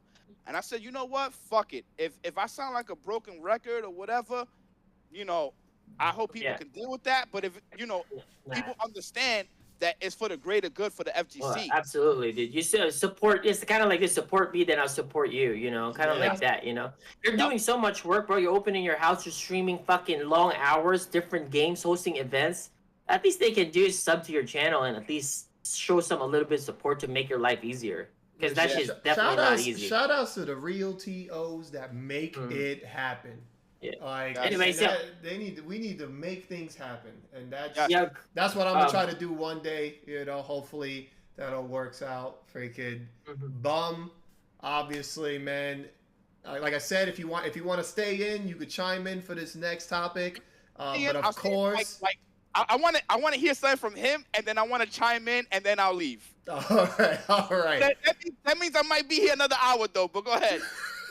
Yeah, Chris D, what's up, Chris? Yo, what's going on, guys? What's up, man? How are you, bro? It's been a minute. It's been a minute. I hope you're doing good, man. I'm doing good. For starters, I'm completely sorry. Freaking, you know, this definitely started later, and you know, shit happens. Yeah, it's all exactly. Good. You know, this is only episode 3. You know, I am doing my best, but I'm trying to get as much out of the conversation as possible. And thank you for your patience, man. I really appreciate it. But here we are now, man. What's up, Christy? How's life been? What's going on? Life's been good, man. It's been on a different road lately. You know, all my life I've just known Street Fighter and, you know, esports, but the past couple of years I've made a lot of changes in my life where I started focusing on work and school, and so just been delving into a lot of different stuff lately, and I'm happy with it. I don't have the stress of just making money based off of Street Fighter anymore. You know, what that stress is like. Like that shit is not good. That shit sucks. So, you know, it's been good. Okay. Hold up. So obviously, if anybody doesn't know, like the reason why Christy was here is because of all the drama regarding the crack beta. Okay, right? You know that he won a tournament. So I'm just saying this. Okay, Chris T won the tournament. Yeah, sure, he played a crack beta, but everybody else had access to it. If anybody wants a crack beta, just DM me, bro. Anybody. Everybody had that shit. All right, this is the difference. This is the difference, yo. Okay? Imagine that tournament was announced after beta 1. At the end of beta 1, they said they're going to do more tournaments, okay? So this is the thing. Everybody was notified that there was going to be a tournament. The thing is that this is like going to school for a test, okay? Christy actually studied more than everybody else who had the same book as everybody else had access to, but all of us just didn't fucking give a fuck. Hold on, so before we go super ham, you know? No, I'm just like, I know, Chris, but what I'm saying, like, y'all getting mad at him because he won. How about all the fucking goddamn losers? who actually lost. So they're just okay because they didn't fucking win. That's fucked up, you know. So to me, I look at it like, you know, I don't want to punish just the fucking winner. What the fuck? How about those actual losers?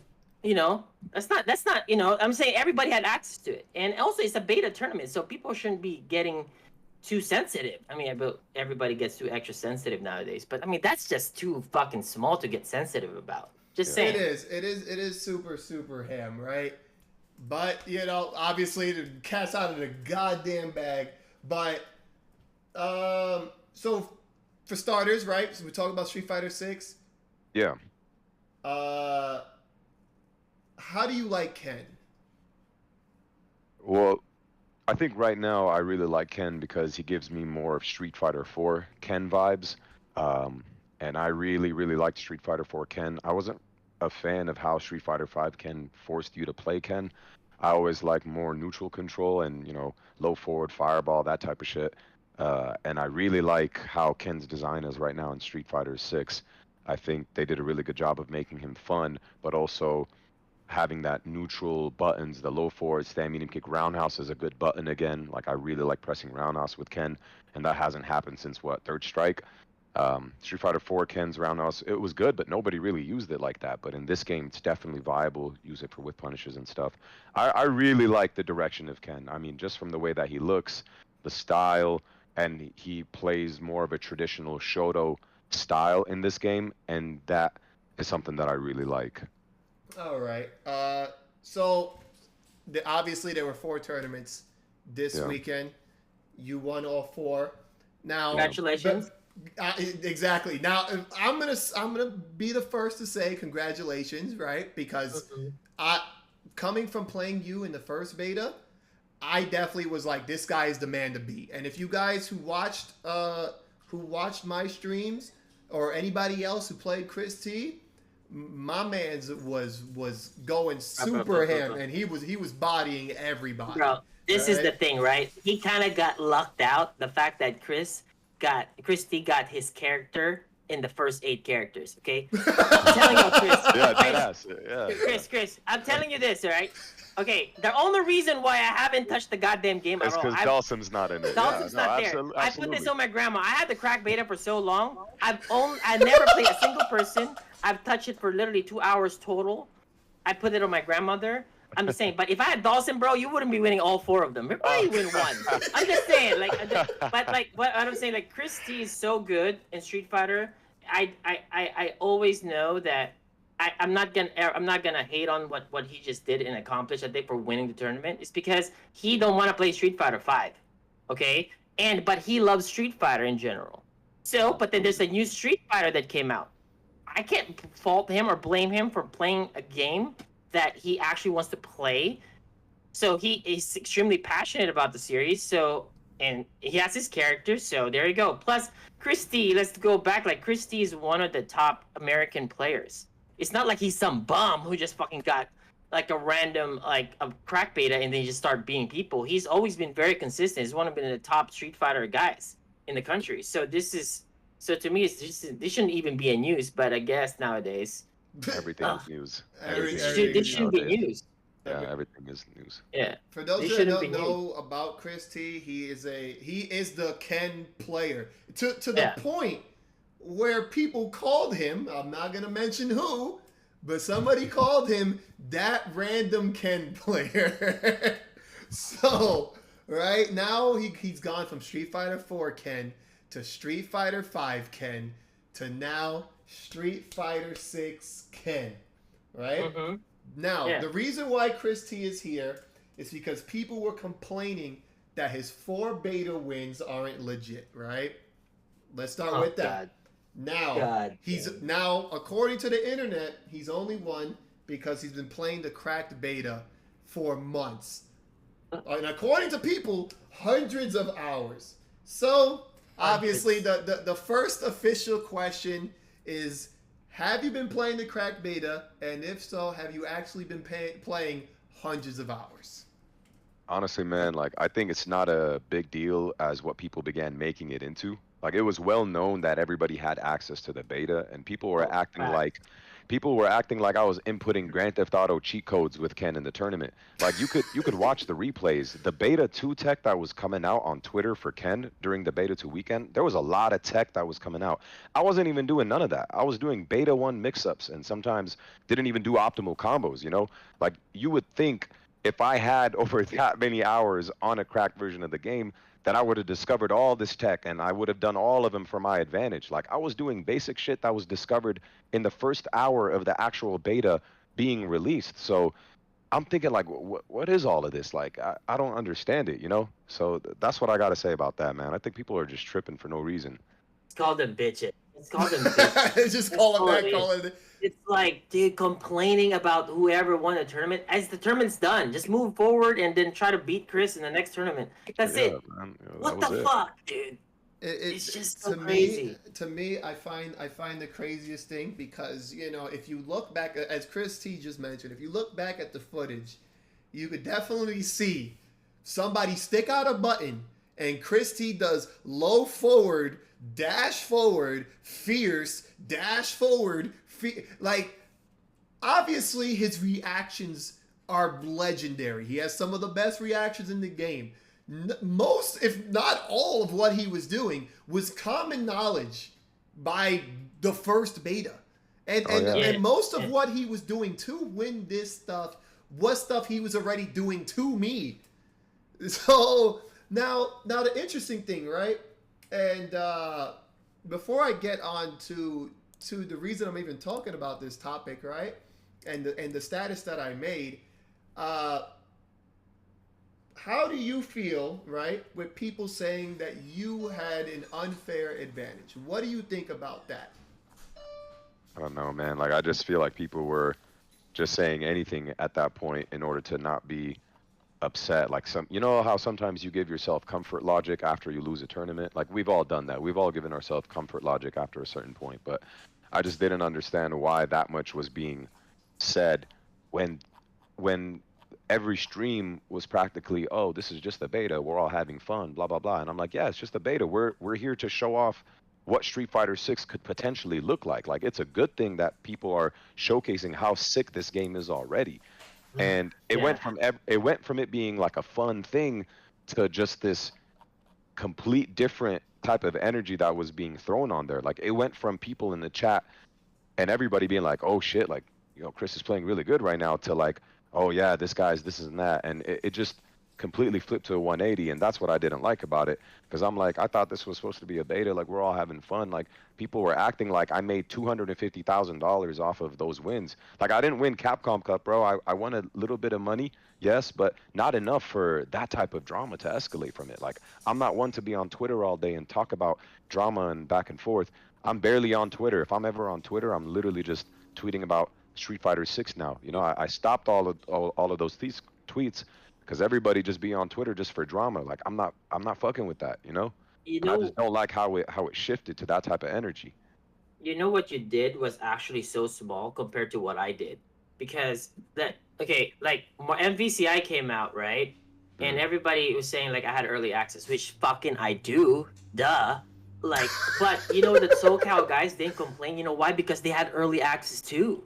You know what I'm saying? Like Richard Nguyen, all those guys, Clockwork, you know what I'm saying? Everybody had early access too. So nobody was complaining. The Twitter world didn't explode at all. But though it was common knowledge, like, you know how like in SoCal, they break the street date of whenever they say if the game's supposed to be released on February 2, SoCal gets it in January 23. Right? You know what I'm talking about, right? This is for all fighting games. Right. Okay? Right. NorCal don't have that. But NorCal has Capcom as my neighbor. I can just walk in there. Let me borrow this real quick. Oh shit, it's not this. Let me borrow your fucking dev PlayStation. It's kind of like that, right? It's the same shit. But I'm saying like, but that was common knowledge that we all had like early access, anyways. But this didn't. It never blew up like out of proportion. And I won way more money than what you would have that you would have won in your online tournaments too. Yeah. So what I'm saying is, like, that's crazy now. That's such a big deal. It's actually crazy to me. And just like one tournament, just like F Champ's situation, right? You have to understand both F Champ's and Chris T's situation. There's a tournament happening. there's a lot of people that all have common knowledge of things, right? In F Champ's case, right, there were still a lot of people playing.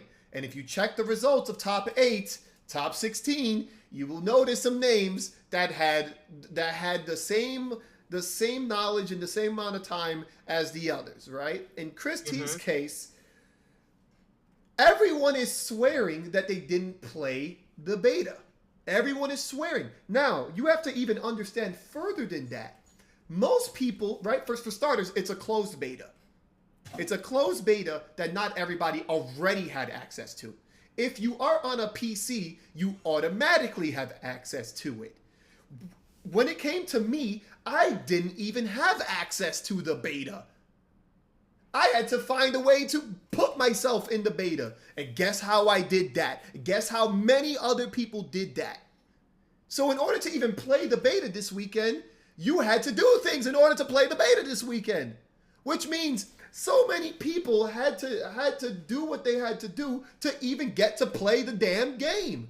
So since we all have this goddamn simple knowledge, and we don't know how many people in that top 8, in that top 16, in that top 32 that had access to the same cracked beta, now you have to ask yourself a question. What about if any one person who played the cracked beta beat another person that didn't play? So technically, the integrity of all 4 betas was already destroyed. There was no integrity in it. And for people to say that ChrisG had no integrity for entering the beta, you have to understand how many other people entered the beta. There was no rule. He didn't violate any rule. Yeah, exactly. So what the hell? It doesn't make any sense. There was no rule. What the fuck? Can I chime in real quick too? Go ahead. Before I go, I'm gonna say something, and I don't know if it's gonna. I personally like that people are playing the game and the cracked beta. This is me personally.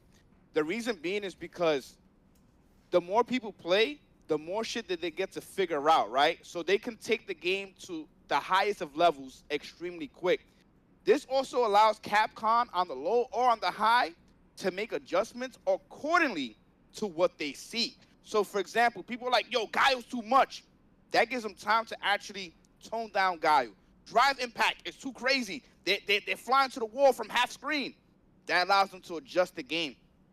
So me personally, I like that people are playing the crack beta and they're learning all the shit extremely fast, which allows Capcom to make adjustments, because I think that game is going to revive the scene something crazy. So I like that people are playing the game and they're taking characters to the highest degrees of level of play.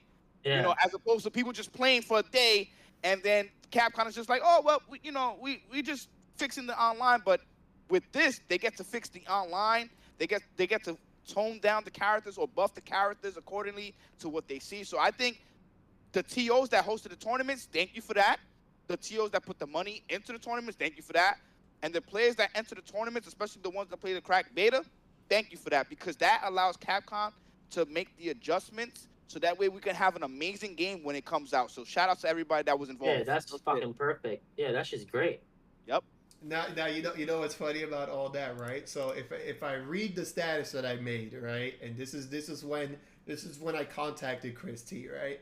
So I wrote, I hear ChrisG won 4 out of 4 beta tournaments, making good money because he played the cracked beta that most people also had access to. People became super salty about the situation, right? So now I wanted to make this a little game, a little joke, a little, let's blame somebody, right? So I said, who do we blame, right? There's 4 choices. Do we blame Capcom for making the beta easy to crack, and also by not making any rules or anything, regulating literally anything, right? Do we blame tournaments that were dumb enough to hold prize pool tournaments knowing that there is a cracked beta out and that people with cracked beta knowledge and access can just enter this tournament and any of them could win it, right? Do we blame ChrisG for doing, and this one's very simple, do we blame ChrisG for doing what was necessary to win? Or do we blame you, the people goddamn at home, the people sitting complaining, the people who entered the tournament, right? For one, knowing about big prize pool beta tournaments. 2, the cracked beta. 3, entering said and 3, entering said tournaments where the cracked beta users would enter, not playing on the cracked beta, and then complaining about the cracked beta users. I'm so mad. Like the fact that this became a thing. Yeah. ChrisG just did his job. He's supposed to fucking kick people's ass. That's his job. When you enter a tournament, you're supposed to beat people and study, prepare for the tournament. He did his job. It's so fucking insane. Like, this became newsworthy to the FGC. It's actually crazy how much we've changed as a community. Like, how everybody started becoming more soft, I guess. Like, it's actually crazy, bro. It's crazy too, because like, you know how you said like I did my job, but the thing is like it's not even my job anymore, bro. This used to be everything for me, where I devoted so much to Street Fighter because it was my main source of income and all of that. But this isn't even my job, man. Like, I have a full-time job. I'm a full-time chemistry teacher, and I'm in college right now getting my master's degree, and I have a 4.0 GPA. Any logical person can put 2 and 2 together to realize that my schedule is completely booked, bro. I don't have time for anything anymore, which is why you don't even see me stream as much, or why I had to stop competing in Street Fighter 5. I don't got time for anything, only just my work and my school. You know what's funny? Motherfuckers are throwing out like hundreds of hours and this and that. I'm like, bro, what? Like, how do you conceptualize that, man? Like, I don't even care about it the way that some of the other people do, because this isn't my life no more. I actually got a career and shit that I'm working on, man, to develop my life. So respect. So that's what just really bothered me too. Like, I'm seeing comments, but I see people comment like, oh, it was 600 plus hours and this and that. I'm like, bro, I live rent free in your head for 600 plus hours, you know? You know what's so crazy about this? You know what's funny about all of this shit? Bars, like, yo, bars. How you said that you are a chemistry teacher, right? Yes. Okay. And then you won a crack beta tournament. Oh my God. It's just fucking perfect. Like, you know what I'm saying? It aligned perfectly. It's I didn't even notice crazy. that. Pun not it's intended. like, what the fuck? It's like for real Breaking though, man. Bad. It's It's like Breaking Bad all over again. You know? Well, we do, It's so dude. When think about it, like, how, before I got into the call, you were saying something, Ryan, that really spoke to me as well, because the type of preparation that you're talking about, that in itself is chemistry, man.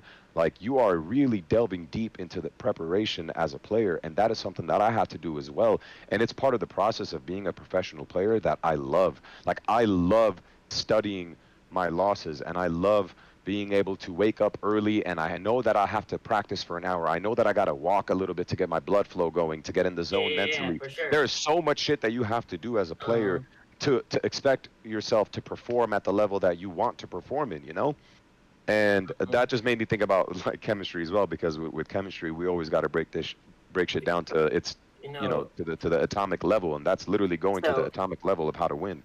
You know, like you've been to EVO many times. Okay, yes. So again, this is how of a fucking maniac I am. So, my training partner obviously is Combo Fiend, because we were in the same team for a while, for a long time, and he's one of my closer friends too. I found out that I was gonna fight him in top 8 the next day. I mean, like for tomorrow. I was like, oh, I guess. I mean, that's gonna be a weird match because I play with him all the time. And then so I knew that my edge to beating him is so. I mean, though I think I'm favored, but only by a little bit, since it's my training partner, right? He knows everything that I'm gonna do, vice versa. Yeah. So, you know, after that, so like around 8 p.m., I was walking, you know, like in the hotel casino area in Vegas, and then I saw Combo Fiend was like, you know, having drinks with like Mike, some of the SoCal guys. I instantly thought about like, oh my God, he's drinking. You know what I'm gonna do? I'm gonna fucking hurry the fuck up, go upstairs and fucking sleep. I need to get ahead by just like a little bit. So I need to rest. I need to be rested right now. I'm gonna have him fucking go party, whatever the fuck. I'm not gonna fucking practice. I'm gonna fucking sleep early so I can wake up early. So like, because I just need a little bit of edge. But that's how much of a fucking maniac I am when it comes to like a tournament that you're gonna. Oh, It's not even Yeah. maniac, bro. It's really not even you being a maniac. It's you being aware and you being smart enough to recognize patterns that could lead you to victory. Like that is literally just pattern recognition. So it's not even maniac. It's just you being a very intelligent person and being able to dissect the situation and know what you got to do in order to have a little bit of an edge. So that was sick that you did that. And it's funny that you say that, because you know what's the best feeling in the world as a professional player is when you sit next to somebody to play and they're like, "Oh, big fan. I'm a big fan." And I'm like, "Oh shit, this is an easy W then." Yeah. How about Dude, the you ever selfie? had that, bro? That How shit about is the selfie? comedy, bro. The How about selfie right before. The selfie before the match. Yo. Hey, after you do a selfie, I'm like, oh, this is Don't about to be ever so tell fucking easy. Don't ever tell any pro player or anybody that you watch that you're a big fan until after the tournament, after the match, because as soon as Yeah. you say that to us, it's automatic. Like, oh, I'm gonna win. Don't say that, guys. Never. Yeah. That is an L Never. waiting to happen. And You then know I what was I'm more talking comfortable. about. Yeah, you become Yes. so comfortable too as well. Oh god, I'm Yes. just gonna fight somebody, just somebody who Yeah, can yeah. play. So you Yeah. don't have to give away your 100%, but your simple gameplay is enough to kill him. Yes. So that's what I'm saying. You see, and now this is super crazy because again, like just right now, right? You're sitting in a call, right? You guys are paying attention to a call. We got Bum, we got F Champ, we got me, we got Chris T. We've been there. We've seen it already. We've gone for sure. to these tournaments. Chris T's gone to these tournaments. He's been made top 8 so many times. We've all made top 8 so many times. You know, so it's like this is all small, and like the real ones, and this is the thing, right? The real ones already know what's up, and it sucks too that I have to say that, you know, because again, like if you look at the poll, right? It was 40% of, so we had 5,346 votes. That's a lot of votes. That's a lot. I didn't think that was going to be a lot of votes. That's a lot. Holy That's a shit. lot Just of a votes. second, let me just grab a drink. Yeah, Yeah. freaking 5,300 votes, right? And 40% said you guys are the idiots for doing any of this. And Chris T was in third place. Third place with only 20%. Like I said, the real ones know what's up, and anybody could blame whoever, whatever they want, but we know the truth. Like again, if you took an L to any of these, and again, this doesn't even have to do with Chris It's T. a beta, bro. It's a beta. Like it wasn't even that serious. That's the thing, is that I just don't understand why it got blown up like that. Like it's a beta, bro. Who cares? If I win, cool. If I don't win, cool. If you win, cool. If you don't win, cool. Can we see some sick ass Street Fighter 6? Like, can we see what the game's gonna look like? And then when the game comes out, cool. Whoever wins. It ain't that serious, bro. Yep, It really wasn't. What's even funnier than that, right? Is even without the cracked beta, I already knew about 80% Guile combos. As soon as this beta 2 happened, I was already practicing 50% combos. We already knew of end game combos. In beta 1. Yeah, in beta 1. Yeah, end yeah. game setups. Yeah, and it's funny too, bro, that like how you mentioned earlier, you know, a lot of the discussion that I was seeing was that, oh, you know, Chris is reacting to Drive Impact, and I'm like, look at the top players. Like, the top players are reacting to Drive Impact. We were doing that in beta 1 as well. Like when I was playing against you, Chris, how many times did we actually get away with a Drive Impact? You know, like yeah, we were sitting both still. We were sitting still both waiting for that. Yeah, and then I watched other players too. Like I'm watching Daigo's matches and Tokido's matches and Momochi's, and it's like, yeah, maybe they'll let a couple of Drive Impacts slide, but it's like, because we hadn't seen it. But it's like the fact that we've been watching, because I don't know about you, but you know, lately I started making Street Fighter 6 content videos where I'm just kind of giving tutorials and tips to people, you know, and I've been analyzing more Street Fighter 6 videos because I've been watching more videos and making content out of it. And so my brain is already concentrated on the fact that Drive Impact can make or break a round. You need to really, really focus on that, you know? So my awareness now naturally is a bit more heightened. And I'm not trying to say I have the best reactions, but I would like to think I have really good reactions. So if my brain is focused on that. I'm going to sit here and say you actually do have some of the best reactions in Yeah, the like game. So yeah, I'm going to say it. If you don't want to say it, if nobody else wants to say it, I'm going to sit here and be like, yo, you're going to tell me right? If since me and you are playing in a set, since me and Christy are playing in a set, and we're both reacting to each other's dragon impacts, freaking drive impacts, or whatever the hell it's called. Like, we're doing this in a beta in like a day. In one day, we were doing this. 100%. Like technically, all you needed was like 2-3 days, and we were already going to react to it with at least a 60%, if not more, success rate. What makes you think, random viewer, random scrub who is attacking any of them, any of us, what makes you think that we weren't going to react to your drive impact or react to most people? Because the thing about it is that when I feel like being at the level that we're at, the drive impact must be, I'm just using that as an example, right? So the drive impact has to be thrown in there in a sneaky fashion, and we know how to disguise a drive impact within neutral. I feel like we're already starting to understand how to do that, but most players will not understand that because they're not at that skill level, so their drive impact is a lot easier for me to read. It's like the basic concept of, if I'm out neutraling you, what am I going to expect you to do? Jump. Yep. And I'm ready for my DP. Like, I'm ready for the DP. Yeah, so it's like, okay, if I throw 2-3 fireballs, you might want to drive impact through it. Or if I press 1 or 2 roundhouses, you're going to want to probably drive impact right through it. So it's like, you don't discredit like the fact that everybody has leveled up at such a fast rate already, you know?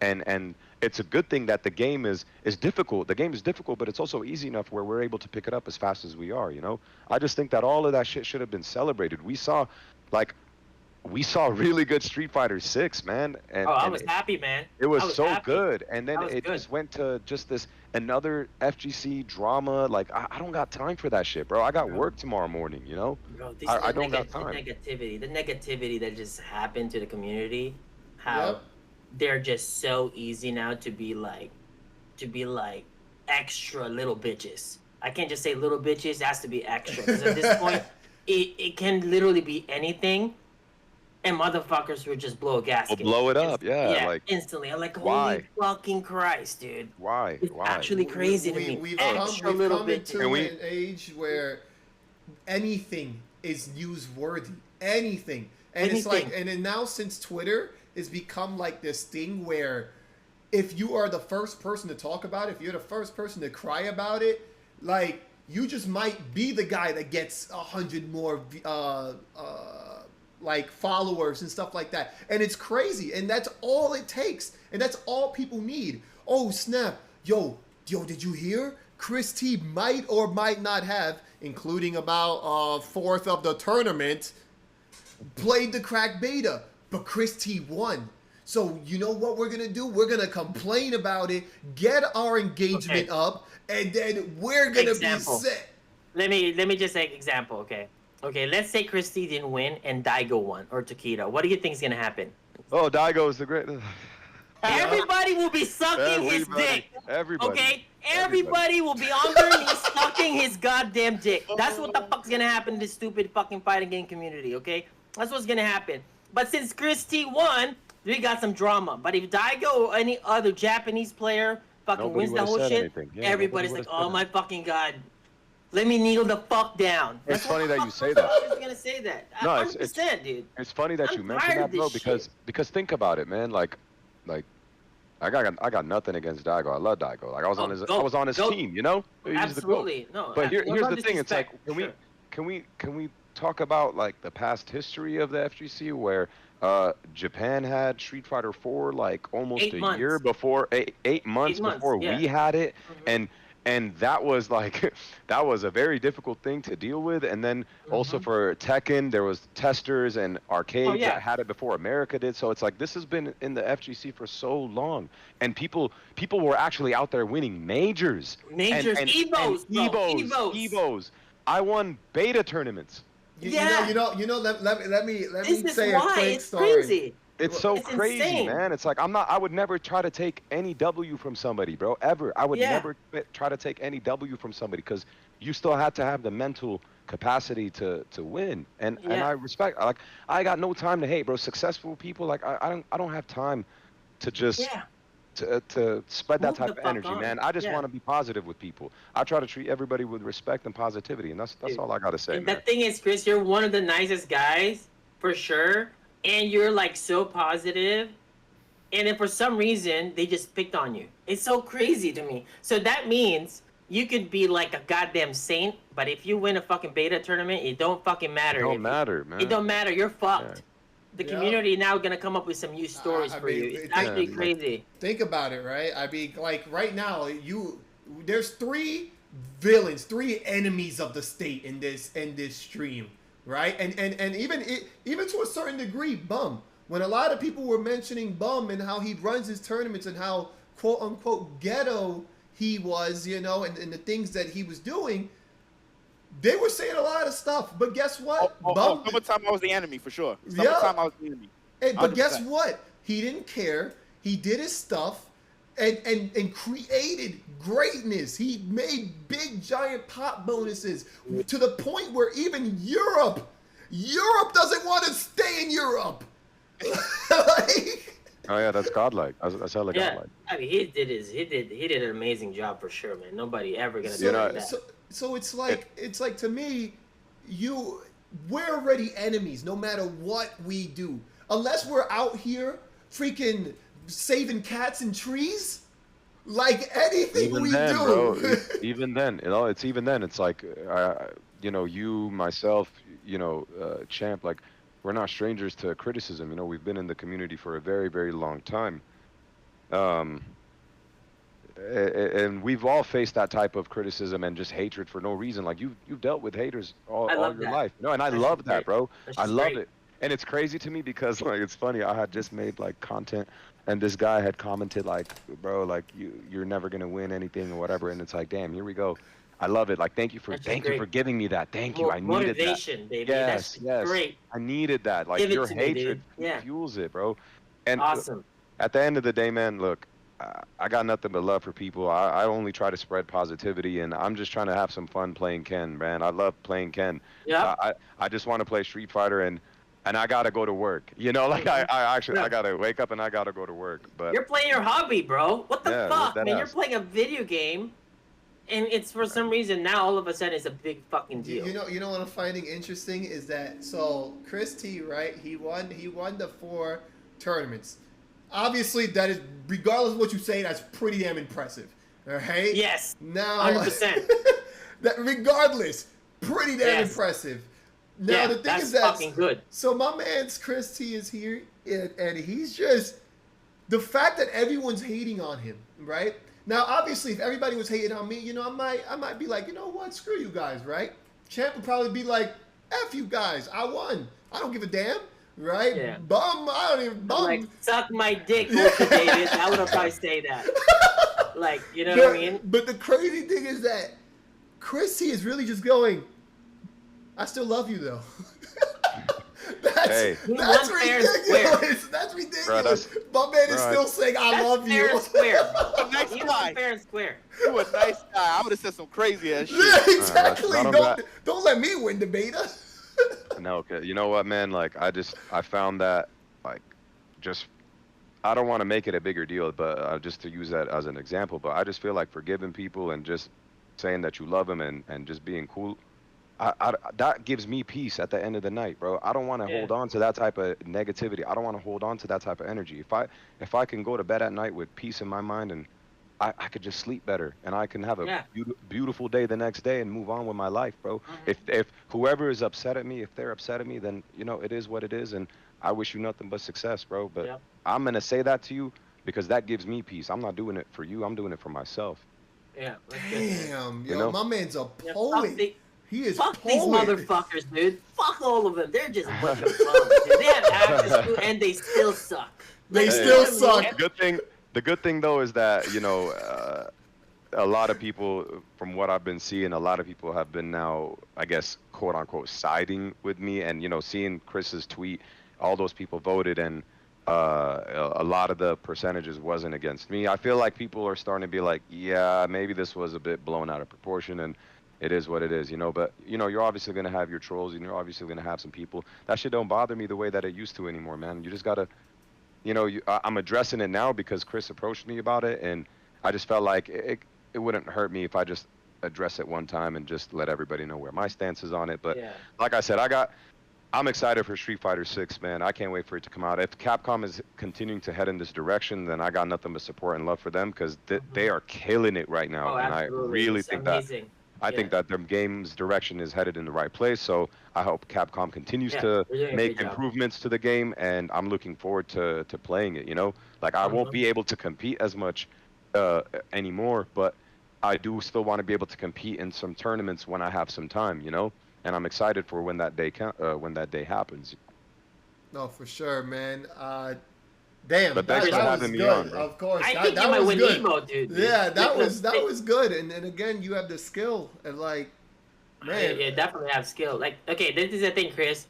Evo is like July, August, right? Usually around those months. You know, usually Yeah. end of July or early August, right? And then Yeah. the game comes out in June too. You know what I'm saying? I'm Yeah. pretty sure that's a pretty like ample amount of time Mm. to develop the level 1 meta. You know, because usually how it is the first year, First level year 1 is the meta. level 1 meta, yeah. Yeah, so I'm saying like the level 1 meta. So I'm pretty sure everybody's gonna go to Evo very prepared with a lot of confidence, and then some of them are gonna go 0-2, and some of them are gonna advance, right? You know, the thing is that I might not even be at Evo because my brother's getting married in Armenia. So I might not even be at Evo because I'm obviously going to be at my brother's wedding. So it's just crazy. Like I have a trip planned to Armenia and all of that. So you know, I don't even care, bro. Yeah, you're just I playing. really don't even. I'm just playing, bro. It's We're really all just like just that. playing the We're all just goddamn playing. game. Man, like you know what I would tell you though, Chris. Like Yeah. I would have been like, look, you tell your brother, like, bro, if you're really my brother, you let me fucking play this. I'm just kidding. That's more important, you know. Life, Yeah, getting married, life, family. man, life. Yes, Yeah, of yes, course. for sure. I got a Fact. question for both Chris, by the way. Yeah. Oh snap! So with Street Fighter 6, was there anything that y'all feel they needed to work on, or Oh, like anything? Yes. Oh, go ahead. You Go ahead. go first. I'll You go start first. off. Personally, I feel like at this very moment, even though Drive Impact is reactable, I feel like there's too much of a focus in neutral on Drive Impact, where I'm thinking about it a little too much, and I feel like if they were to make Drive Impact 3 bars instead of 1 bar, or maybe 2 bars, make it a little bit more risky for you to throw out, or adjust the drive meter situation, that would be a good step. And then also to take out throw loops. Nobody wants throw loops, man. Like that, it's just too cheap. You shouldn't have that type of easy damage from getting somebody in the corner. Sure. Just throw loop, and then I think Guile right now is just way too Broken. good. It's too good, Guile's man. Guile's definitely on crack. His ability to waste Okay. his ability to waste your drive meter is so good. Like by the time you hit him, you have 1 bar of drive meter or half a bar of drive meter. It's just forward medium kick, boom, forward medium kick. It's too much right now. That's Like, just okay. my opinion. I know about Bum asked that question, but I'm just gonna say this how it is. So I know that the crack beta that's out in the public, from the crack beta 2, for the beta open, the closed beta 2, that version of Street Fighter is like, let's say version 1. Whatever. Let's say version 1.2. Okay, let's just say. Okay, the one in Capcom, I'm pretty sure they're like version fucking 9 already, bro. Oh, Like, I had seen yeah. a clip. I It's so forgot where different now. exactly, but So, I had seen a clip of this Japanese tournament in Japan, something, and somebody had a version of Street Fighter 6 that was like 3.0 or 3. Like just like a brand new version. That I was like, damn, like that is really everywhere. Like everybody's on it, you know. So I was like, damn, that's crazy. But hey, I for real got to get going, man. I just want to thank you guys for having me on. I appreciate, Yeah, actually, me the too. support and love, man. For real. And Yeah, shout outs yeah, to yeah. the chat as well. I see the Mhm. homie Ferris in there and everybody, Rob. I really appreciate you guys, and you know, and Bum, it was good talking to you, man. Let's share a drink next time I see you. Yes. And I hope you guys Yeah. have a blessed night, man. I hope you have Yeah, a good yeah, night, yeah. and hope to see you guys soon. I'm glad to to see you, that man. everyone's Love you doing guys. I well. love you guys. It was Greatly awesome. appreciated. Real shit, man. Real shit. Most definitely. Y'all take care. For sure, Uh-huh. Christy, man. For sure, Have for a sure, good for night. sure. You too, bro. Bye, guys. But I yo, mean- This is God like this. Do invite me more. Invite me more. Oh, for sure. I mean, Yeah, no, for So sure. if you don't know the lore behind this, when all hell broke loose, when I lost everything, me and Champ already had the idea to do this. And now it's funny, right? Because you mentioned, you've seen me grow as a person. When I did the first episode, right, and I was just like, let's just go ham and try to do things. But then I started to realize I wanted to be a little more Yourself. positive. No, but like myself, but a little more positive. So I didn't want to like cause any more drama. I didn't want to stir any more freaking pots. And I realized, I was like, you know what, Champ, I'm sorry, I can't do it right now. Let me go find me. All right? Yeah, that's all good. I just supported you. I told you from the start. I said, look, Chris, you're the point character. I'm your Doctor Doom. I'll just support whatever you do, and I'll go as far as you take me on this one. So to me, like, I'm just here to support. You do it in your stream, doesn't matter. So but you need me every week, it's all good. Yeah. So I realized, a couple weeks ago, I was like, you know what? Nah, like I moved to my new place. I was like, I'm not seeing much good content. There's a lot of content, but not good. And I was like, you know what? Like, we need something real. We need something like actual like news. Not like, other people where they play too much devil's advocate and all that stuff. Like, nah, like we need to know some facts and get some real like conversation going about real topics in the FGC. And like obviously it's weird too because I did 2 episodes, right? And then the third one here is like I was like, you know what? Okay, so drama's happening, but some people were like, just get some guests, right? And then the topic became like tournaments and whatnot. I was like, who would be the perfect person? Like Bum. Like, let's get a conversation with Bum going. And then, the drama with ChrisG happened. I was like, you know what? Like, I feel like we're dogpiling on this guy for literally no reason, for doing nothing. There's no problem. I don't know why people are getting mad. But you know what? Let's get him on it. Like let's see how this feels. Like, this is a real person, and you guys are jumping on this real person for literally no reason. And you could tell, like, ChrisG is freaking, like, my man's a human. Like, he doesn't deserve all that. So, like, that's why I'm here. I'm here to have some real conversations, and yeah, like, I'm glad you guys joined, and Thank you for inviting us. Yes. Hey, definitely. Chris, if it's not much to ask for, would I be able to? Sorry, I just came back in right now. Would I be able to actually plug in like my TikTok and shit? Because I just started making. Street Fighter 6 I was gonna tell you where can we find you and stuff, but you definitely zoomed out. But my bad. Yeah, let me just. But yeah, where can people find you? Yeah, if you guys are interested in anybody out in the chat or whatever, like to learn more about Street Fighter 6. Yeah, type it in, man. I'll put in my TikTok right here. You guys can follow that, and then obviously like my YouTube and Instagram are linked in my bio. So if you guys could shoot me a follow on all those, I'd really appreciate it. And that's all I just wanted to say. Thanks again. Thanks for letting me plug in, Chris. I appreciate it. For sure. It, when I post this crack in town, okay? So go follow Chris. Hey, I'll take it easy, man. Take it easy. When I post this on YouTube, I'll definitely, also post your socials and whatnot. I appreciate it, bro. I appreciate it. Later. All right, have a good night, man. But yeah, Bum, this is where I'm at, and this is every Wednesday. Obviously, if you guys, and this is what I keep saying, if you guys have a story you want to say, if you guys, feel like you don't have a voice, or if you feel like you've been abused and freaking misguided, and you want to say something to people, by all means, let me know. I have an idea. What up? I know, like, we're thinking about guests, and you're talking about, like, you said the word abused. But maybe we can invite Mr. Wizard. Maybe he can like share the light, like on what happened. On his side. I don't know completely the whole story, so maybe he can just share the story of what happened. The actual steps leading up into the event. You know what I mean? I mean, look. So I'm just saying, maybe that could be great. That's real risky. I'm just saying. That. Ooh. Like, okay, you know what's so crazy? At this point, look. some people still take me seriously. Okay, when I say shit like this, motherfuckers are like, gonna go to fucking Reddit, gonna go on Twitter. Oh my god, AvChamp wants to invite. It's like, oh my god, shut the fuck up. You know what I'm saying? Like, okay.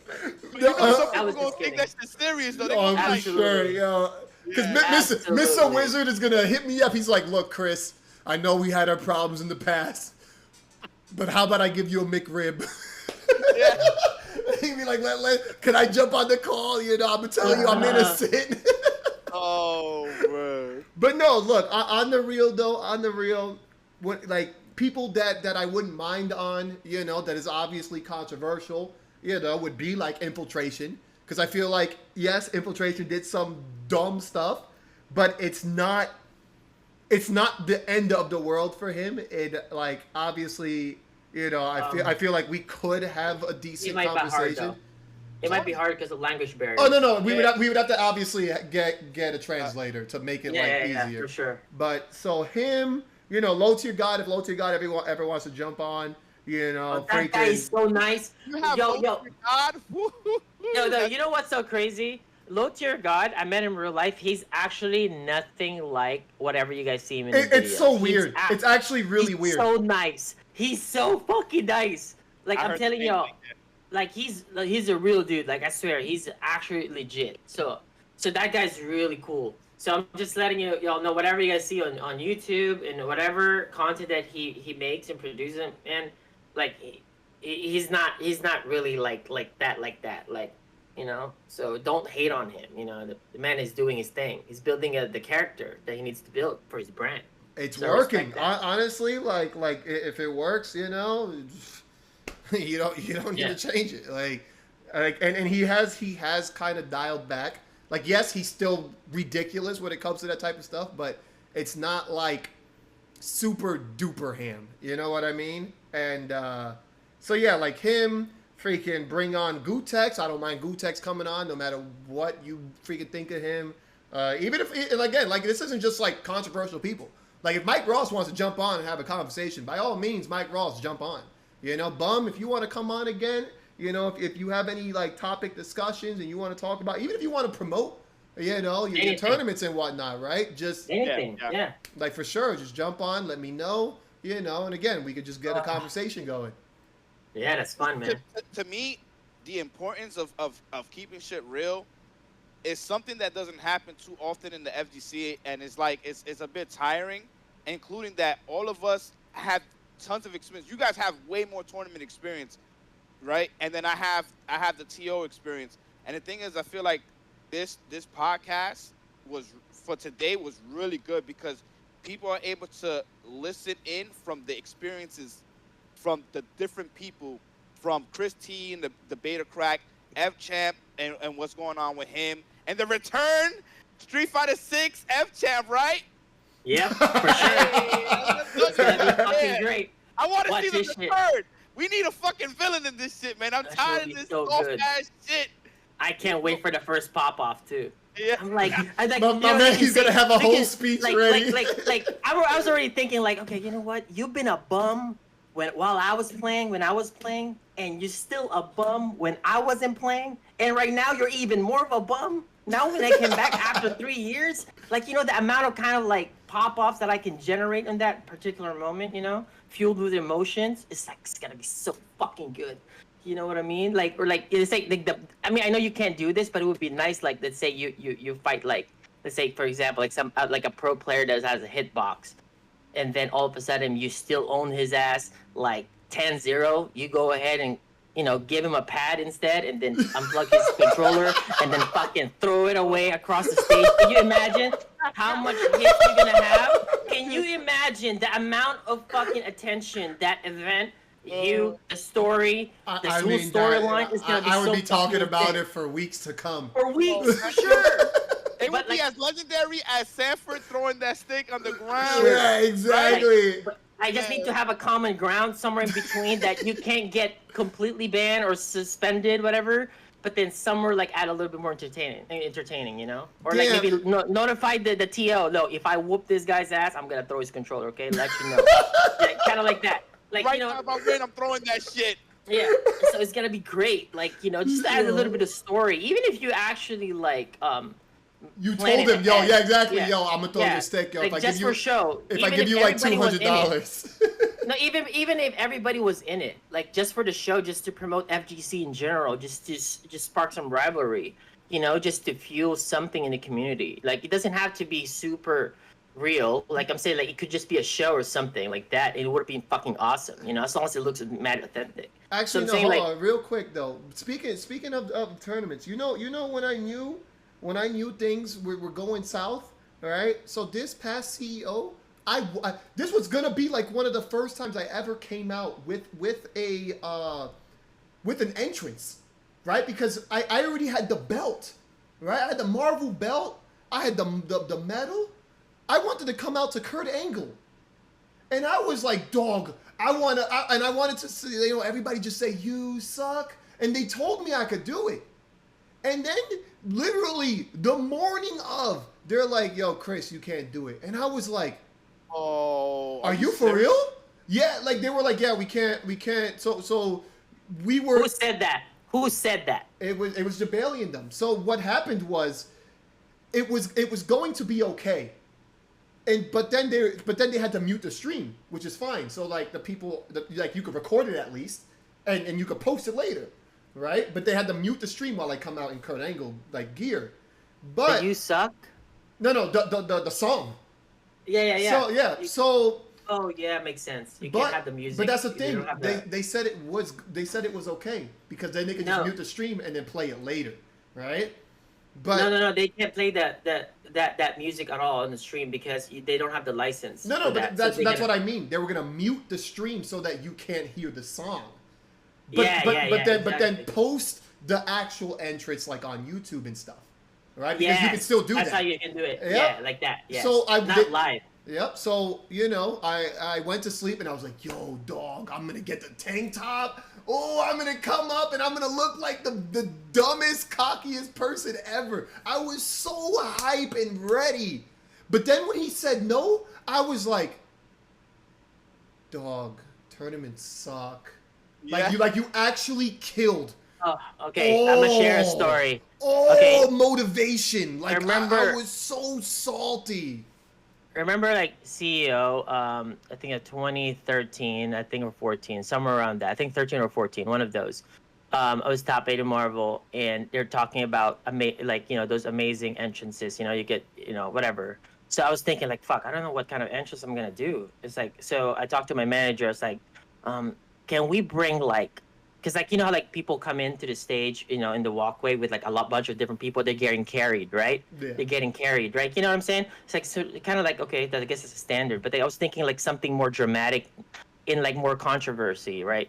So I wanted to hire more midgets, right? So I wanted to get like 8 midgets to walk with me, so I look mad tall. And some turn that I'm carrying some midget. But they're so fucking expensive to rent during that time, and I only had like fucking 12 hours to do that. But that's what I wanted to do. I said, if you're not gonna do that, then we're not doing it at all, because the other entrances was gonna be, you know, obviously you got like Dominion's entrance was perfect. You got like K-Brad was perfect, right? But I was saying like I wanted to do that with a bunch of midgets. I have nothing against them, but it's really good for like the show.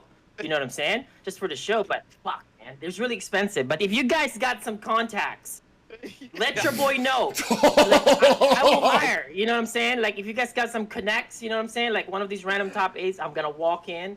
You know what I'm saying? With all of them, that was she was, because you know what I mean? Like Game of Thrones, baby. You know what I mean? That would be great. Like that would be fucking awesome. Yeah, I'm saying, I like, don't. I'm Real not quick degrading though, them. I It's don't really know. good for. I don't know if it's if midget is a derogatory word, right? So we'll just stick to little people. No, right? I'm saying it's like, just okay, do that, you know? You're basically I'm trying to rent the actors' time. Okay, I'm not trying to degrade them at all, because they're actually that's gonna be really good for like the show. Obviously, you're trying to produce an entrance, so it's definitely a show. I'm not trying to be like, I'm not trying to discriminate them or anything like that. No, it's like I'm just like I want to produce a pretty funny, nice entrance, right? You know, I could be wearing a fucking crown like I'm the real king, and then I got all the goddamn Little people. trombone. Okay, like little trombone Oh, characters. Servbots. Okay. So I'm saying like that would be so cool to do, but they just don't have enough that production value. But I think like that would be so crazy. But yeah, even also back then. You are the villain, and we need you for Street Fighter 6. Awesome. I'm gonna bother you every 2-3 months just to make sure your ass is in Street Fighter 6. Oh, I'm playing, bro. Trust me on that. You don't have to. Yo, like check up on me if I'm playing. why am I picturing Champ as Sentinel and then 4 Servbots? See how amazing that looks like. No other entrance can fuck with that. Like, because I actually hired actors, you know what I'm saying, for their time to produce like a 28-second, entrance. That would be fucking awesome, you know what I'm saying? And I was wrecking everybody too. That shit was so cool. You know what I mean? That shit would be awesome. You know what I mean? Like, okay, think about this, right? I got one guy on my shoulder just carrying him like this, and then you got the other guy and carrying him, and then you got like with 12 of them walking with me. Like, that shit's gonna be so fucking awesome, man, and funny too at the same time. It's not that serious. I would be dying.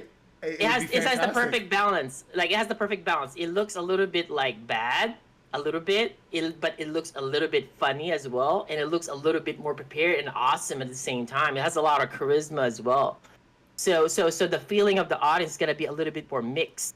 Like, they don't know what to feel. Am I gonna hate? Am I gonna love? Am I gonna laugh? That's actually the perfect point. That if you can get the audience to be engaged in that level, there's not, you're not gonna get suspended or canceled or anything like that. But honestly, like, for the first few seconds, I think we would all have the what the hell is going on.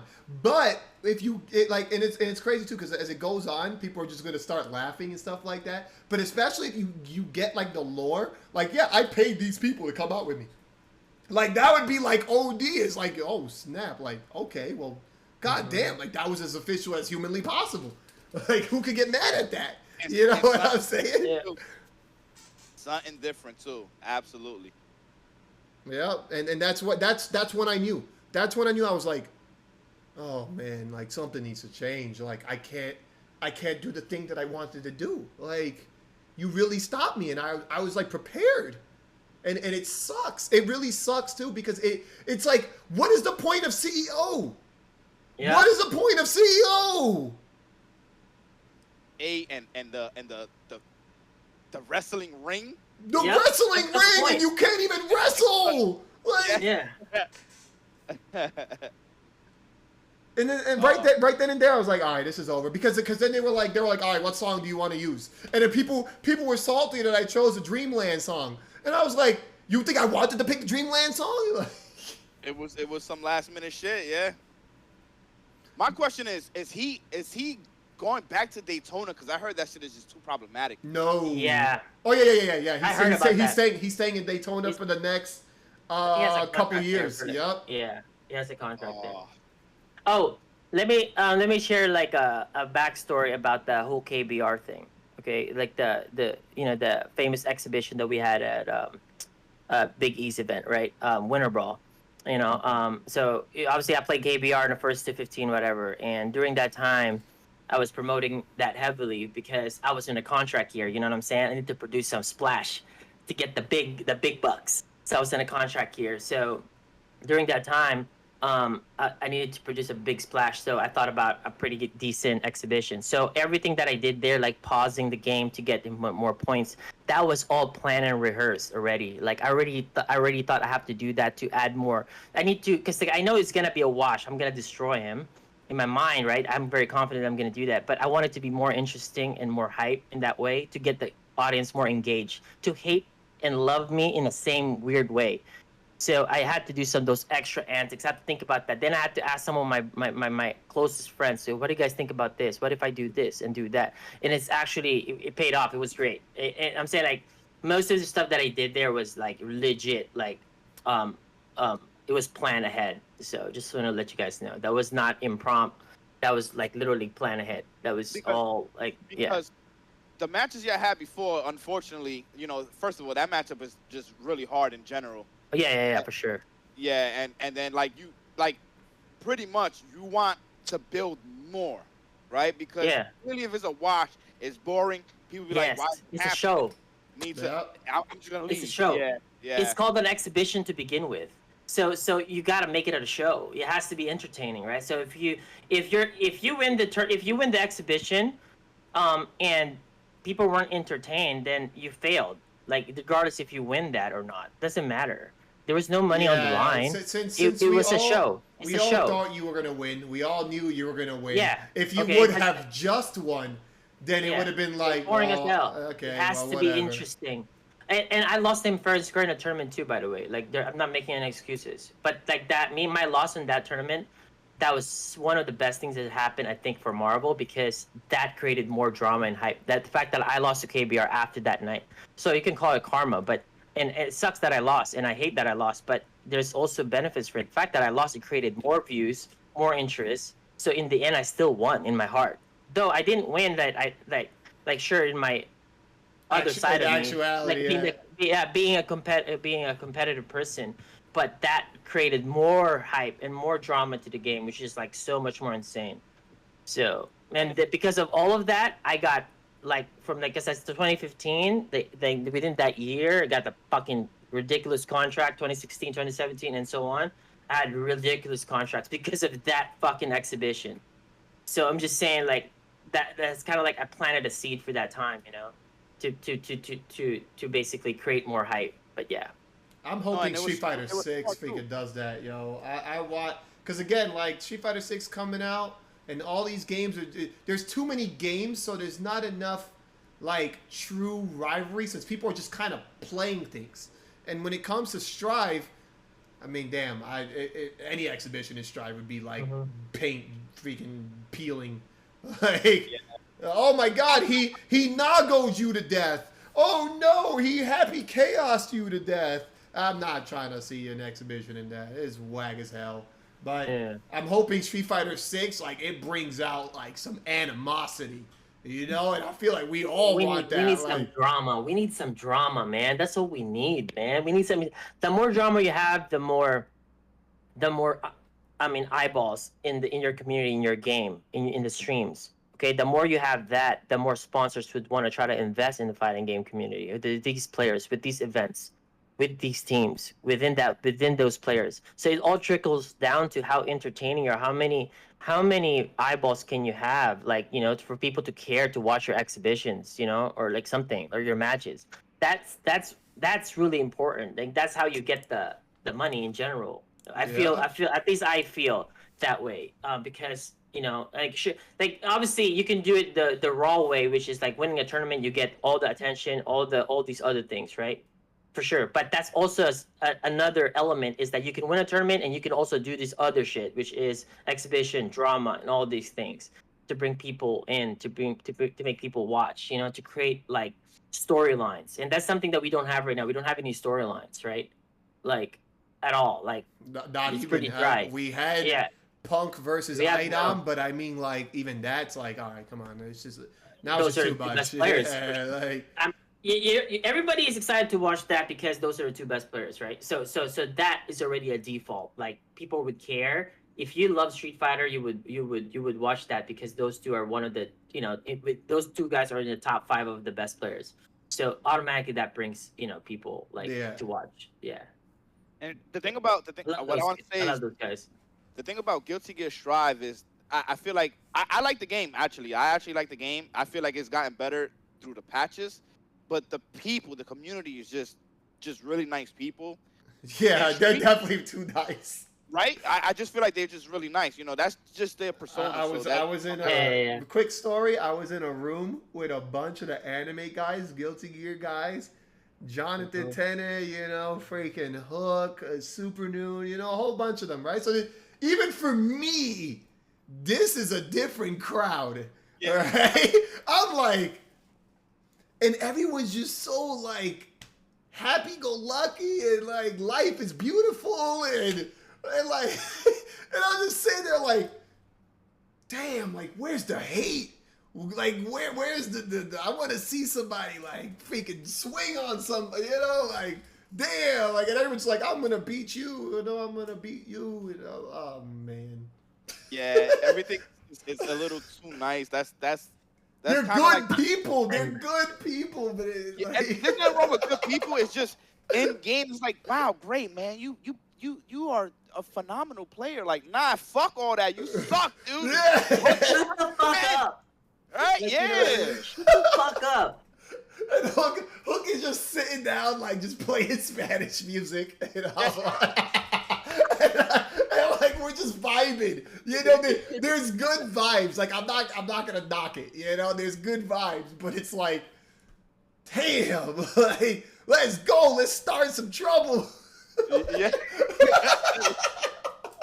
Like, I'm about to pick up this chair and just swing on somebody.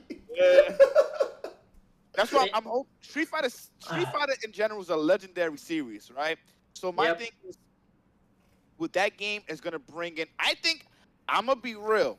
Street Fighter 5 brought in so many numbers for Evo, right? It was like 5,000 or some shit like that. For the first year, yeah, first year. That was And insane. then it went down by half. It went down to like 2,400. Yeah, for sure. Maybe I'm crazy for saying this, but I think Street Fighter 6 is gonna beat those numbers. 5,000 for the first year. I think it's more very than likely. 5,000. The thing is, it all depends if people are actually more comfortable in traveling now. Like because Go ahead. Because there's no momentum. Like we never like okay. Like the thing is like why Evo was so magical during that time was people had like they're kind of conditioned to travel. So because like before Evo is obviously CEO. Before CEO is final round, right? You know, and so on. Kind of like that. Like many events. NCR in between. So people are kind of conditioned to travel almost every 3 weeks or every 2 weeks. Yeah. So I'm saying like, and then people like since those people, the other toppers are going to those specific tournaments. Now the stream is popping because now people from other regions that couldn't travel, they want to tune in because now they get to see the best player from this region versus this region. Okay, so that creates more storyline. That creates more them wanting to go to Evo to see these players live or to experience the hype in the fighting game community.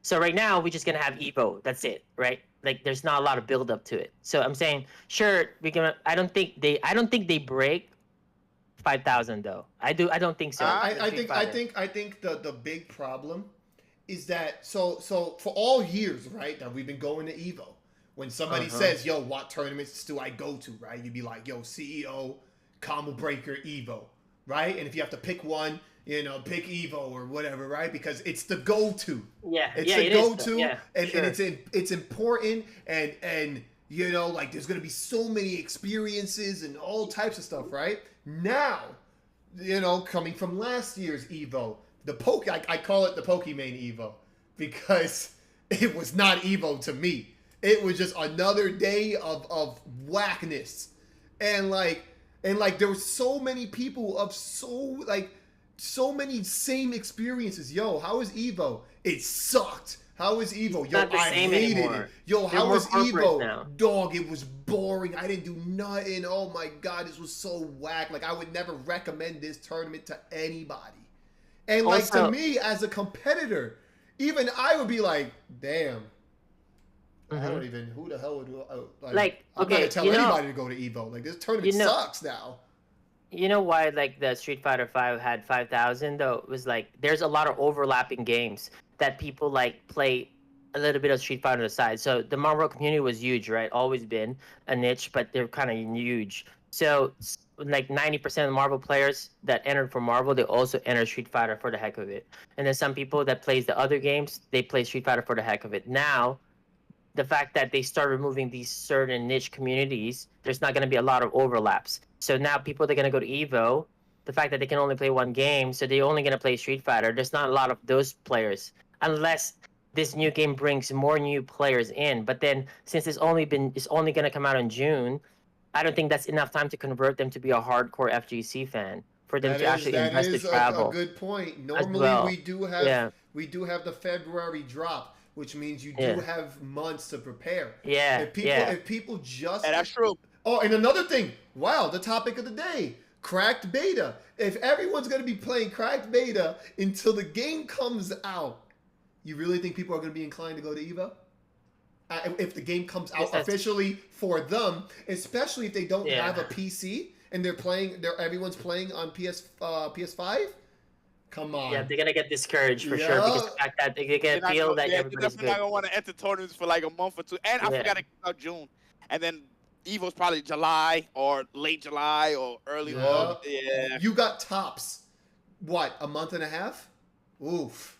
And then, but you have to deal with people that have been playing now for actual 200 hours that people claim ChrisG's been playing. So 2,000 hours. By the way, I'm sorry to cut you guys off. I gotta go. It's Yeah, like for sure, for 10. sure. One more But thing. yeah. I want to say one more. Go. Yeah, I'm gonna get on Go. because all right. What do you think Evo needs to do in order to bring back that Evo feel, right? Because a lot of people they've been saying like, you know, like the last two or the last three, they felt like it's somewhat been declining. Now I don't go to Evo, so I don't know. But whenever people have went, this is what is being told to me. So what do you well, viewership wise, the last one was just like, there's no way because it's not just Evo. It's all the tournaments leading up to Evo. The fact that those tournaments declined or they're not doing Evo stuff anymore, or they're not doing any fighting game stuff. Like, of course, the final round is huge, bro. That's like the start of the Pro Tour. So that's the first tournament. So for the Pro Tour in general, right? So final round is huge, right? Everybody knows that final round is fucking huge. It's an S tier event, right? For like, you know, when it comes to the actual weight of the competition. So final round, then you got the next event, which is SCR, NCR, then you got like, you know, CEO and etc. All those events like kind of like contribute to Evo's success to have more relevancy when it comes to like more people having eyeballs to that tournament scene. So now if it's just solely just Evo, it's gonna be quite difficult. Also, not to mention they sold a majority of their like company right to Sony, so they're running a little bit more corporate. So Evo feels like DreamHack now. So I don't know if you guys been to DreamHack, but it's really more corporate and more like you have certain areas of the tournament that's like dedicated for certain kinds of different games and genres. But you also gonna feel that way in this one too as well with like Evo, you know. So I don't think it's ever gonna be the same unless all the other tournaments comes back as well. For me, all right, so I went to last Evo, right? I competed, and I mean, I had a really rough experience, you know, getting DQ'd and all types of stuff, right? Because all hell broke loose. But just being there, right? So I was walking around, I'm like, this ain't a community no more. There is no community. It's just, it was FGT. Fighting game tournament. That's all it was. So it's like I'm just kind of just wandering around, you know, saying hi here and there, and then like just waiting on stream. Then say hi here and there, waiting on stream. And I'm like, yo, this is just nothing's happening. It's so big, right? And you can't see anything. Like I think one of the only times I watched any video games was when MK11 Evo Finals was going on, and then that was it. I don't think I saw anything else. Like, and on top of that, like you got there's so many booths, right? I hung out with K Brad. We went to a bar, and then that was it. And then I don't know what was going on, right? The side tournament, right, was on the other side. Right, Marvel was on the other side. I didn't even see Marvel the whole weekend. I didn't even know where Marvel was. I didn't know where half the tournaments were. So it was just one of those things where it's like, yo, there's just too much going on. So you know what I did the whole weekend? I networked. That was it. I just stood with a whole bunch of the corporate people, and I just had a whole bunch of conversations. That was all I did. I didn't talk to anybody. I didn't meet nobody from the FGC. Like barely any pictures, barely like I was barely seen, and like it was just boring. It was really boring. Nothing happening. No big crowds to be like. It's just not gonna be like that anymore. Because before, when we were playing, like going to different tournaments all the time, every 2 or 3 weeks, right, or every week, since we're always in a tournament, we keep seeing the other players from a different community game, right? Let's say we get to hang out with the Mortal Kombat players, the Tekken players, or the anime game players, right? Or the Smash players, right?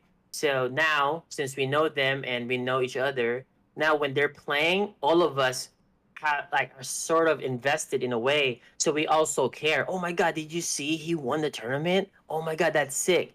Like, you know, like it's so weird. Like Evo, after Evo was done, like 2017 and 18, I go drink with like Armada, which is insane. That's such a weird crowd, right? I hang out with Hungry Box and Armada, you know, like a different crowd because everybody knew everybody, because since everybody see each other all the time, even though you're playing a different game, but there's respect there from amongst you know those guys. So like now we don't have that since we don't travel enough. We don't get to see those other top players from different games as well. So there's not a lot of connectivity. So now you do the fighting game tournament that you're talking about, just Evo. It's just one tournament for this date. It's quite rough because there's no build up. Yeah. So yeah, but yeah, go ahead. This is the other thing too. Didn't we used to have an Evo Pro Tour, or not a Pro Tour, but didn't we have an Evo Tour, like, where, I think it was NEC, It's like Evo East, Evo West, kind of like that back then. yeah, remember Yeah, the Road to Evo. Yeah, Road to Evo. Yeah, didn't we have that? Whatever Yeah. happened to that? Failure. That's what happened. Yeah, that was so good because that promoted regions to Yeah, hold the yeah. tournament to fly them to Evo, right? That's a pretty good qualifier program too. So not only did it help to advertise Evo, but it also helped out majors to get even more numbers because people were like, Yep. have an opportunity to go to the big one, the Yep. you know what I'm saying? Super Bowl, So baby. That's a Super Bowl. that's the Super Bowl for us. So Yeah, for sure. I actually forgot about that. What they should bring that shit back. That will help out majors to get way more people, and in return, these smaller events are helping to advertise Evo, get more people. So you know what I'm saying? Everybody looking out for everybody, but We're already in December. Bro, That's not we're so happening lost, this year. bro. That's We're not so happening this behind. year. We're so behind from the prime days. Bro. I We're mean, so 2023. behind. It's Far not lost. happening in 2023. Far lost from that, unfortunately. Maybe Yeah. you know what? But this is why I'm saying, like Street Fighter 6. It's got to be the game to bring us together. It has to be, because Strive ain't doing it. None of the other games are doing it. So there has to be some type of crossover game that people are going to play, people are going to talk about, and it's going to get. Well, at this point, it has to. It has to give people motivation enough to go to tournaments. It has to. And if it doesn't, then, well, another failed year for the FGC. Also, losing Team Spooky hurt that too, because Actually, yes, that too. Team Spooky was streaming the weeklies that builds the storyline as well for these players, because these players are being streamed basically to thousands of people on a weekly basis, and then you got Alex Valle, West NFI, is doing that as well, and so that builds up like the viewership, like like them being engaged, they like to these players or to these events or these games for the next major, and then that trickles down the next major to the next major to the Evo. So all of that is kind of like a chain reaction. Not to mention also, what is the viewership for those tournaments now? They're pretty low, right? They're pretty low compared before. Remember 60,000 viewers for like TFC? We have like 60,000 for like final round. That's how much viewership we had before. 30 was like so small, but that was the standard. Now they barely crack 15, bro. No, and I'm talking about 5, even 000. The locals. The locals. How many viewers? They barely get anything. That was 5,000 before with Team Spooky, like 5 to 8,000, sometimes 10. That was insane. Like, what happened to those? Because there's no build-up. There's no storyline. Imagine just watching a movie and you go straight to the climax and ending. There's no build-up to these characters, so it's kind of hard, right? But it's no just one person's fault. It's actually a collective thing. That's why the name fighting game community makes so much sense, because everybody really need each other to actually promote the bigger picture, which is all of us collectively combined. So that's why we're here. We're here to make these conversations. We're, like I said, I'm here to even bring people like Big E and stuff like that on. If you want to run through some ideas, and like Bum said, take some risks. Like, we could talk about it. We could say, like, what needs to change? What can you do? How do you get people out to your tournaments? And we could this, easily talk about this. Like, let me say this, and this is just to be super honest. Biggie had an event that happened like last week or 2 weeks ago. NEC? Yeah, and unfortunately the numbers were very low. Now this is not to point just him out. This is to point out in general what's going In on. general, yeah, for sure. Offline is becoming way more of a difficult thing to host. Yes. So although COVID helped for the online of the FGC, the offline of the FGC is actually suffering way more. Like for me to even host, I host at this place called OS NYC.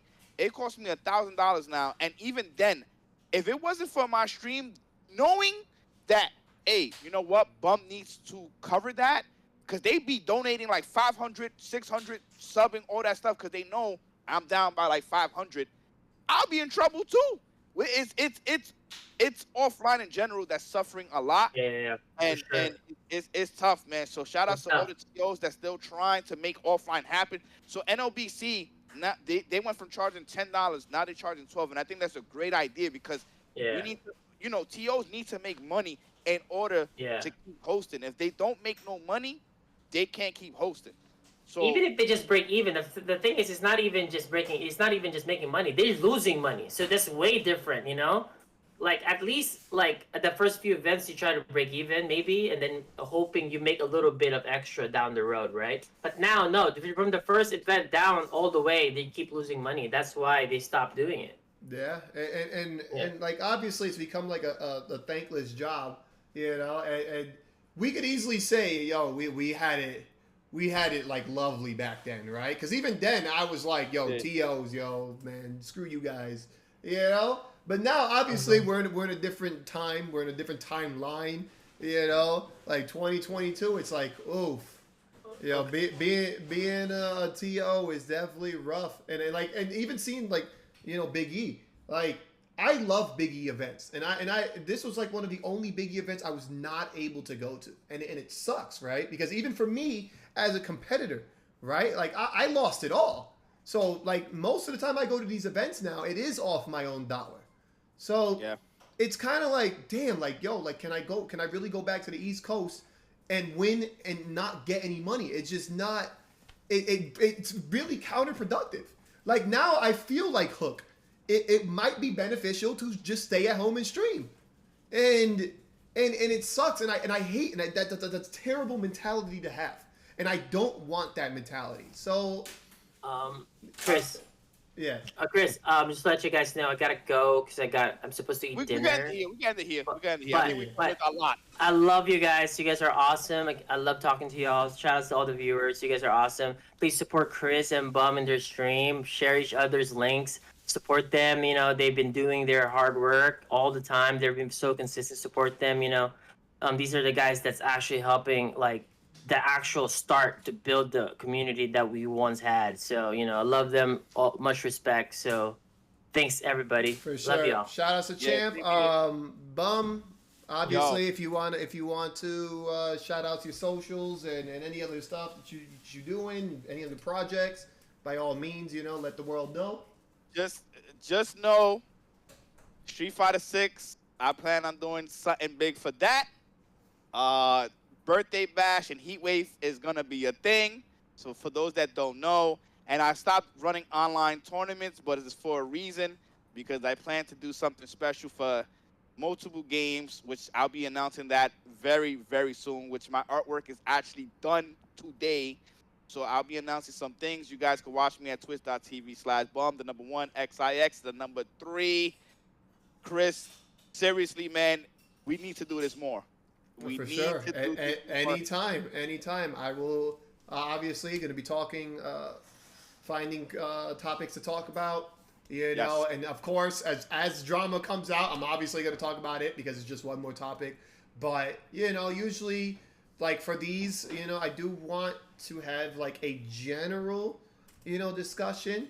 And yeah, like I said, if you have any ideas, if in the chat, if you guys have any ideas, shoot me DMs, let me know. And I think the next topic, because I do tournaments on a smaller scale. I think you should try to invite Rick and Big E for that talk. Like, one, because Rick is doing Evo now, and I think that would be very interesting to talk about. And then Big E on what's going on with him, you know, how he assembles his events and stuff like that, you know, or you could talk to City of Brass. I think, like, talking to one of those TOs, those hosts, like those really big majors, because I wouldn't consider my event like a major. I just call it a big event. I just put it like that. I think it's a big event. Not a major, but just a big event. I thought it was just a party. Yeah.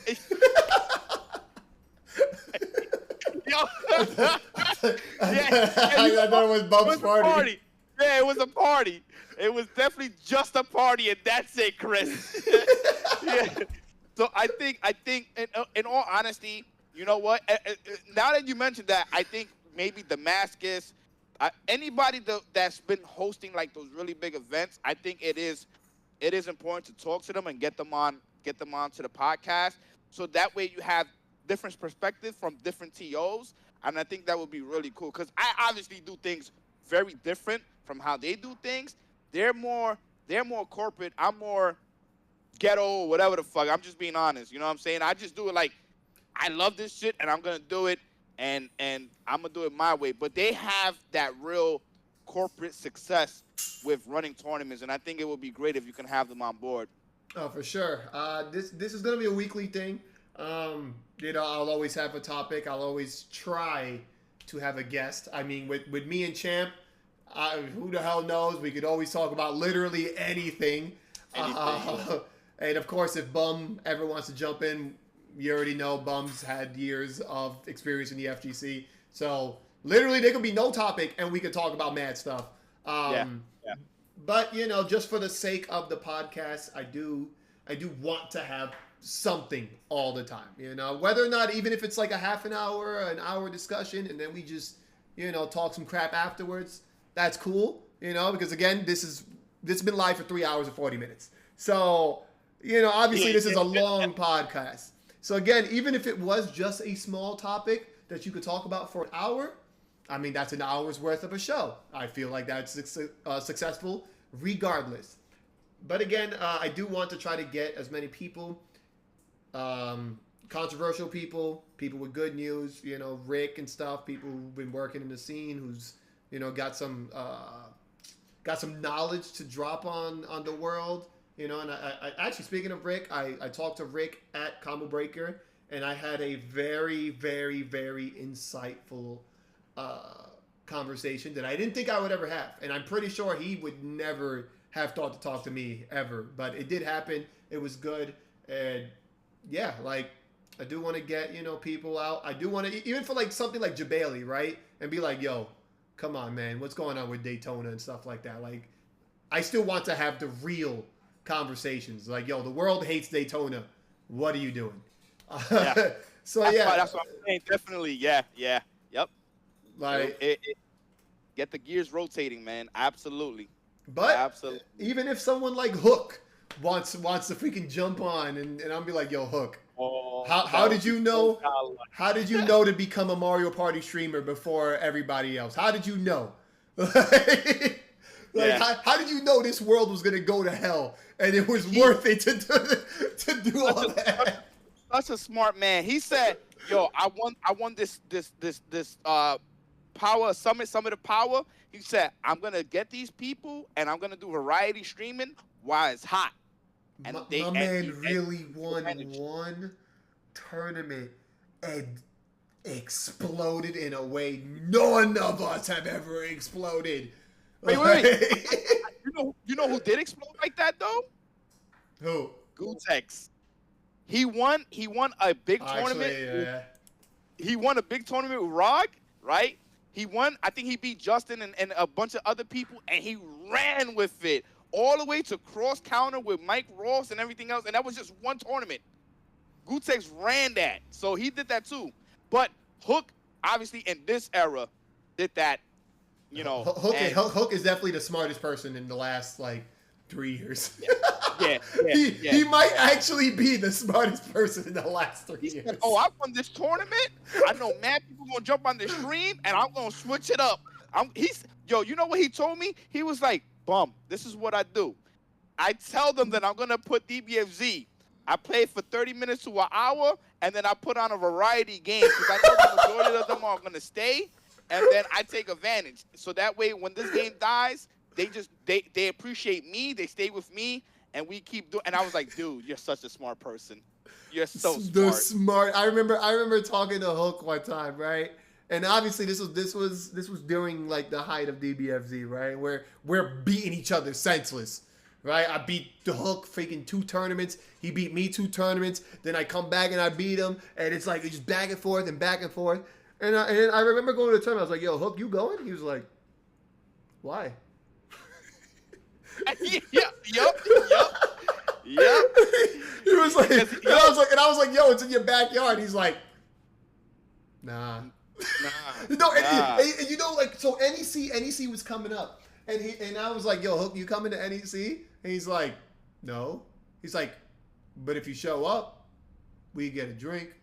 And that was it. My man was like, well, tournament? Why? Who goes to tournaments in 2022? Like, yo, he's about the money now. It's smart though, because he was like, bum. If there was a lot of money, of course I will go. But he was like, you know, with me, he understands the streaming game. He's like, if I stop streaming for 2 to 3 days, I lose mass subs and I lose my viewership.